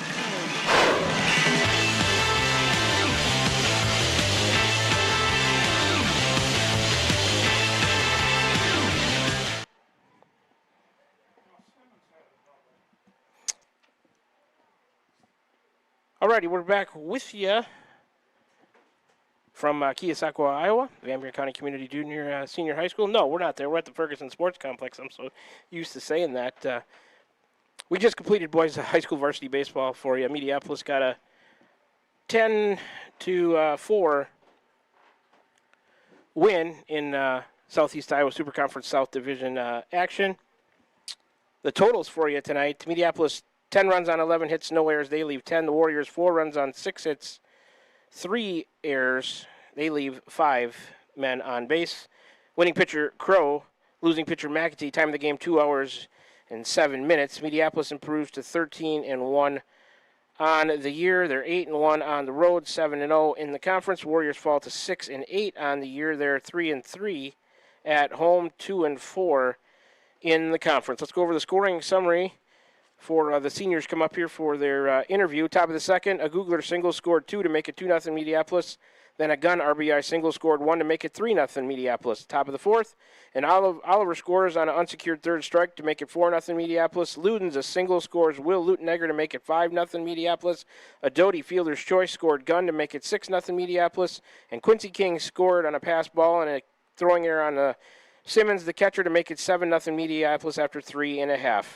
Warriors finally answer back with 2 in the bottom of the fourth. A Simmons double scores Coral and Benjamin to make it 7-2. Warriors had cut the deficit to 5. Then in the top of the fifth, Oliver scores on a wild pitch to make it 8-2 Mediapolis. A Gunn single scores Oliver to make it 9-2 Mediapolis. A Luden sac fly scored Will Lutenegger to make it 10-2 Mediapolis. And that's where their scoring would end. The Warriors tally 2 more in the bottom of the seventh. A Urach RBI groundout scored Simmons to make it 10-3, and a Meek single to center scored Isaac Leffler to make it 10-4, and that's the way that it would end tonight. Mediapolis wins it by that total of 10-4. And here's some players coming up the steps here in the press box. So I got to do it 2 by 2, guys, because I got two headsets. So we'll get these first 2 guys a headset here. Looks like we're going to talk to Aiden McAtee and Isaac Leffler first. And we'll get the camera. You want to move it over here? That's probably the best spot for it. So people viewing on YouTube can see who we're talking to here. Get you guys some volume. Can you hear me okay? Yeah. All right. Well, guys, senior night seems, I know we got 4 more home games left, but we did it so you guys could all be together, so that was a good deal. A tough matchup on senior night, second time around for Mediapolis. We know what they bring to the table. They're ranked highly in 2A. So it was going to be a tough matchup coming in. You guys really battled hard, though. Aiden, thought you did a commendable job on the mound. That's a tough lineup to face. They got a long lineup, a lot of hitters with good averages. We missed Ludens the first time around. He was in their lineup this time. He's batting over 500 on the year. So maybe just talk about that a little bit. What's it like facing those guys? As you try to do your best and keep your team out of long innings. What do you face when you face Mediapolis? You always got to bring your A game on the mound when you face them because, like you said, their lineup is a really good hitting team all around. And yeah, you just got to be prepared to come in and throw strikes and have your defense help you behind you. Yeah, and Isaac, anything special you said to the guys tonight coming into the game, knowing that you would probably have to put up some runs, to stay with them and probably to win it? I didn't figure that you guys could maybe outscore them, like an 11-10 or something. I thought you might have to win a close game tonight, maybe like a 3-2 like last night, against Central Lee on the wrong side, but that was a low-scoring game. Do you guys, anything special that you wanted to guys do on the offensive side of things tonight? Yeah, we knew coming in that it was going to be a tough game no matter what. They're a good team. They're going to put runs up. We just have to realize that we have to minimize our mistakes in the field and take good at-bats. I thought we had a good approach at the plate tonight. He's a good pitcher, 0 earned runs coming into the game. And I just told everyone to just be confident, trust yourself. Will said trust your soul sometimes at the plate. And I think we had pretty good approaches, but yeah, you made him work. He threw 97 pitches, I think, through 6 innings. So it's not like your approach was terrible. You made him work, for sure. Maybe the story a little bit the last 2 nights. Last night against Central Lee, you guys stranded 12, I think, and tonight you left another 5 on base. Maybe just a matter of getting a few more key hits with runners in scoring position. That's not an easy thing to do all the time, but I know last night against Central Lee that certainly would have helped you out. Maybe tonight we would have, seen where the score would have ended up, but you strand 5. So is that something the coach has been talking about? Maybe really valuing those at-bats a little bit more with the runners in scoring position, knowing how valuable they are to have those guys out there on second and third base? Yep. Yeah, we've been talking about that, and I just think when it boils down to it, it's confidence when people are on base, when you're up to bat. You have to want to drive someone in every single time, or you want to, and even just put the ball in play. Yep. You can't strike out. You can't put a pop-up in. You can't roll over. You just got to get on base. You got to put a ball in play and make something happen. Yeah, absolutely. All right, let's talk a little bit about your senior night. Man, it seems like you guys in the same class as my son, Bryce, so I've been around you guys a lot and covered you in a lot of sports, and it seems hard that, I know you got 4 more home games left, but, man, this is your last senior night. Just talk a little bit about what Warrior Baseball, start with Aiden, what Warrior Baseball has meant to you. You guys were around when a couple years ago when you made the run to the state tournament, so that was really special. I mean, you've kind of seen everything that I think baseball seasons can throw at you. What maybe is your number one highlight? What's it meant to you, Aiden? I just think it's like we've always just had a great baseball program, and it's fun for us to go out there and try to keep it at that level that everybody expects us to be. And that's what it boils down to. That's what I love about it. Right. Isaac, your thoughts on the same thing? Yeah, like you said, we've always had a good baseball program here, and it's a great energy around the ballpark every single time in Van Buren County. Whether we're winning or losing, there's tons of people here. Being able to be on some good teams, being able to play on some good teams, it's been amazing, and it's just trying to put our jerseys in a better spot, and sometimes it's difficult with such a rich history here, but it's a great experience. Yeah, you want to leave it in a better place than what you found it, which is, like you said, tough to do because the standard has been set so high. Well, I know you guys wear the C's on your jersey for a reason. You set a great example for the rest of your teammates. This is a little weird because senior night's usually the last game at home. We're like halfway through the season, and I'm talking to you guys about senior night already, but that's okay. We're doing it tonight. We'll do it the right way. We got a lot more games left, though. Busy week next week. Turn around, go to West Burlington on Tuesday, home for New London on Thursday, back to Louisa Muscatine on Friday, and then the Moravia tournament. So we got another week after that. Then we get into July with the final week of the regular season. So we're like a little over halfway through. We'll be looking for a lot more good things to come from Warrior Baseball yet this season. So I don't want to get the wrong impression to the viewers or the listeners that this is not the end. We're just a little over maybe halfway through. So Aiden, I just wanted to say you've done a commendable job on the mound so far this year, and Isaac at the plate. And I just love the pressure that you put on the opposing team's defense when you get on the bases. So I want to thank you guys for everything that you've given to Warrior Baseball. Thanks for stopping up and talking to us here in the Warrior Baseball postgame show. We're going to get to Blaine and Isaiah. We will see you guys next week at Tuesday at West Burlington, hopefully for another Warrior win. Yes, sir. All right. Thank you. Thanks, guys. That was senior Aiden McAtee and Isaac Leffler, gracious enough to stop up with, give us some of their time in the Warrior Baseball postgame show. We got the other 2 seniors tonight. Isaiah, first time I've talked to you so far this year, so it's good to see you up here in the press box. Blaine, we talked to you the other night. Good to see you. Good to see you back. And I'll probably go over some of the similar stuff that I did with Aiden and Isaac with you guys.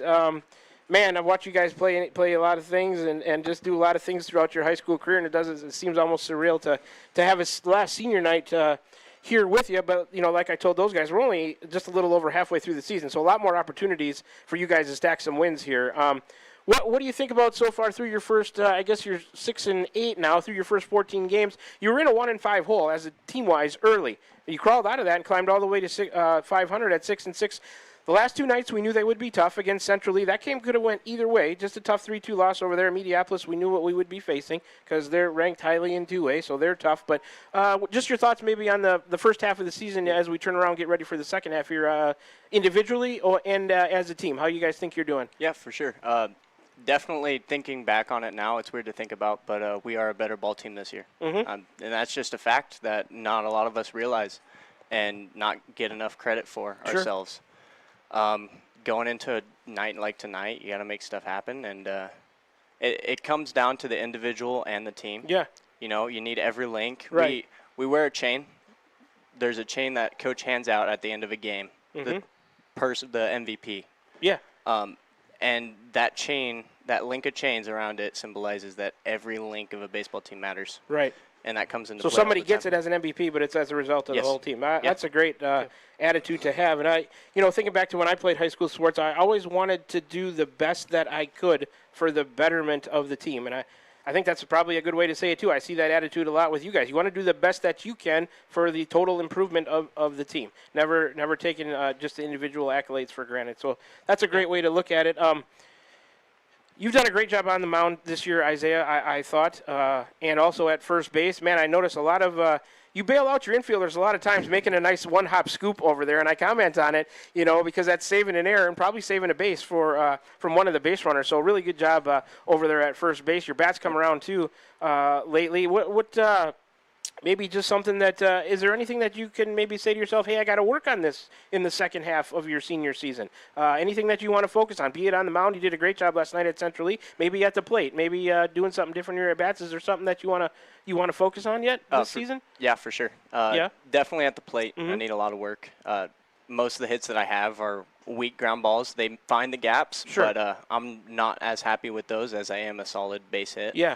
Or maybe improve your slugging percentage a little bit, maybe turn in that single, maybe into the gap a little bit stronger, maybe for a double. Definitely. Yeah. And Blaine, what about you? I know we got you through next Friday, right? Yep. Because of your commitment. So you're going to be around for just a little while yet. You play great defense in right field. As we commented on the other night, your bat's starting to come around a little bit. So what? Anything that you got a week left, right? So So something that you want to focus on just in that the last week for you? Yeah, I've been putting in a lot of work with my hitting, and it's started to come around a little bit. It has, yeah. That's nice to see when you put in the work and see results, right? Yeah. Right now I'm really just trying to get it put into play, but I need a little bit better mindset. Sure. So we're still trying to get to that point where we're confident in the box. Sure. And going for it. Okay. Well, I asked those other guys also, Warrior Baseball, what has it, I assume you're both 4-year players, right? I haven't covered, this is my third season, I guess, but what has it meant to you guys, as you get into the second half of your senior season here, just think back, maybe a couple of comments about what it's meant to you. For sure. Coming in my freshman year, I wasn't expecting a lot from myself, but I was lucky enough halfway through my season to get a varsity jersey my freshman year. And I knew right from then that we had big shoes to fill. Sure. And Warrior Baseball is just, it's one of those communities that just love and respect and great ball players all around. Coming up junior year, we had some big spots to fill, so we really got to turn it up, and I love every second of it. Yeah. Since my freshman year, I've loved every second. Being able to go to state sophomore year. Yeah. It's just an experience that I want all the kids to have, so I work my ass off to. Yeah, absolutely. Blaine, what's it meant to you? I've really been around quite a bit. As far as baseball teams go, I've never been in just one place, but getting to Van Buren freshman year was a game changer for sure. Different atmosphere, different crowd, different community, different field. All of it just seemed to fit in the right hole. Like it just seemed good. I really felt that family feeling. Sure. Last year, I attended my basic training. And I think I got 5 or 6 cards from the ball team. Sure. That were all just handwritten out. Just little, go get them, stuff like that. And that really just pushed me through there. And it was good to stay connected with the team, hear about the wins last year, how the year was going last year. And even just this year, getting closer to everybody. Sure. Just that there's a family atmosphere for sure. And we all want to win. Yep. So we're in a good place. Final thing, I'll get you guys out of here on this one. Maybe a favorite memory, maybe a state tournament, maybe not. Maybe a road trip, a joke, a laugh, a certain place somewhere. Favorite memory from either one of you guys, just from your 4 years of Warrior Baseball? It's got to be state for me. It's got to be, yeah. It's a different atmosphere up there. It's intense. It's just buzzing up there. It's quite an experience, and I was lucky enough to be one of those bench players that had the team's back. Sure. I like having that in the back of my mind and working my butt off the whole time. Yeah, I don't really have any certain core memories, but this year it's been fun stealing balls from Leo. Sure. That's been pretty fun to get crap given to me from him after I get back, or Coach Bagley when I get back in. He's like, I told you to go for it, but I'm not seeing a right fielder go into the dirt to get a ball. Right. So, that's been fun. Yeah. It's good to keep it light like that. You bet. Okay, guys. Well, I want to thank you for your time after the game tonight. Tough loss to a good Mediapolis team. Thanks for your time coming up here talking to us on your senior night. I want to congratulate you on your senior night. I know you would have liked the outcome to be a little bit different than what it was, but I guess the good thing about it, like I said, senior nights usually happen at the end of the year. Well, we're just maybe a game through halfway, so a lot more opportunities for you guys. I know maybe, Isaiah, a little bit more for you because, Blaine, you're going to be leaving, departing from the team just a little bit sooner, but we still got you around for another week, so plenty more opportunities for you guys to do good things for Warrior Baseball in the next week and then throughout the rest of the season, and we'll let the chips fall where they may and see where we get seated, and we'll go from there. Yep. So that's senior Isaiah Meek, senior, you betcha, guys. Blaine Benjamin, nice enough to stop by on their senior night and spend a little bit of time with us in the Warrior Baseball post-game show. We will take one more 2-minute break and then be back to wrap it up here from the Ferguson Sports Complex in Keosauqua. You're tuned in to Warrior Baseball, streaming live on the Ottumwa Radio YouTube channel on the air at 92.7 KTWA. Back with you one final time to wrap it up in 2 minutes.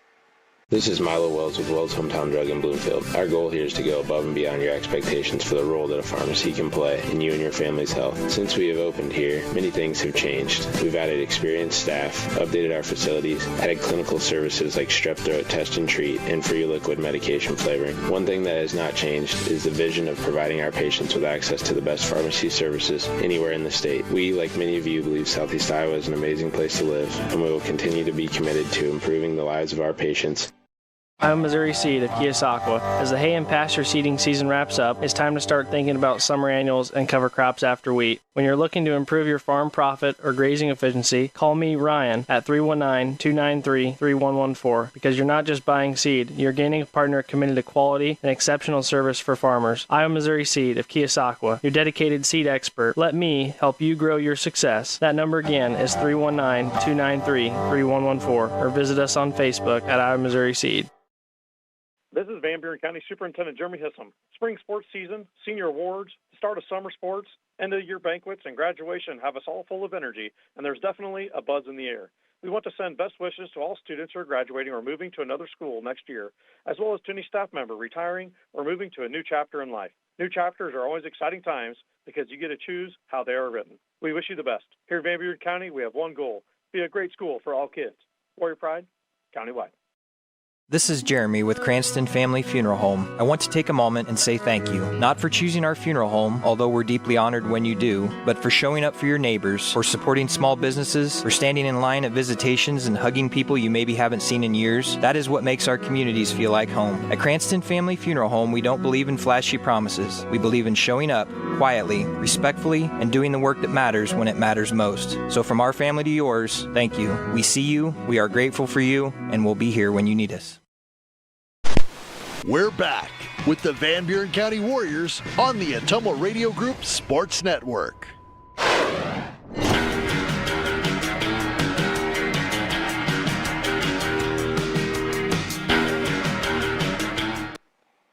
All right, we're back with you one final time to wrap things up here in the Warrior Baseball post-game show brought to you by the Van Buren County Community School District, where they have one goal: be a great school for all kids, Warrior Pride countywide. We're in Keosauqua here, overlooking Perkins Field with the lights still on at the Ferguson Sports Complex. Going to wrap things up for you one more time. Let's see. Let's pick a player of the game. Of course, I'm going to give it to the four seniors on their senior night. Aiden McAtee, Isaac Leffler, Blaine Benjamin, and Isaiah Meek, valuable group of seniors there who have meant so much to the Warrior Baseball program. I'll give it to them, but honorable mention also goes to Caden Simmons tonight. 2 hits, 2 RBIs, and a run scored, and a good job behind the plate. So those are our players of the game tonight, brought to you by Wells Hometown Drug. I guess we could start to close her down now. I'd like to thank Connor and Kyle, our board operators back at the studio, who make the broadcast run smoothly, not only for us, but for you, our viewing and listening audience. I'd like to thank all of our listeners, as I always do, no matter how you chose to listen in to the broadcast tonight. Maybe you tuned in, streaming on the Ottumwa Radio YouTube channel. Maybe you're listening over the air at 92.7 KTWA. Big thanks for listening and tuning in. If you did, making us broadcast part of your evening, we couldn't do it without you. If you got us on your way home listening to the postgame show, make sure you drive safely. AJ and I and Mr. Kirchner, we will do the same. I'd like to thank our sponsors, as I always do one final time here in the postgame show. I'll go over the sponsors and their in-game, what they have for the in-game sponsors as well. Iowa, Missouri Seeds, they got the pregame show. The Van Buren County Community School District has the postgame show. Cranston Family Funeral Home has the first pitch.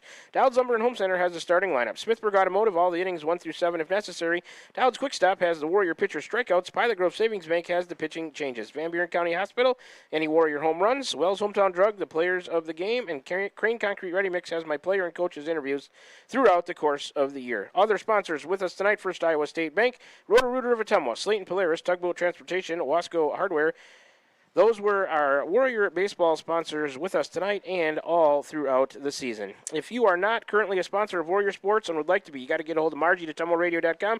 She would be happy to set you up with an ads package that's to your liking. You can feel good about getting your business names from advertising. Feel even better about sponsoring Van Buren County Warrior Sports. Once again, if you'd like to sponsor Warrior Sports, you got to get a hold of Margie at TummelRadio.com. The totals, one more time for you. Mediapolis wins it. 10 runs on 11 hits, no errors. They leave 10 on base. The Warriors, 4 runs on 6 hits, 3 errors, and they leave 5.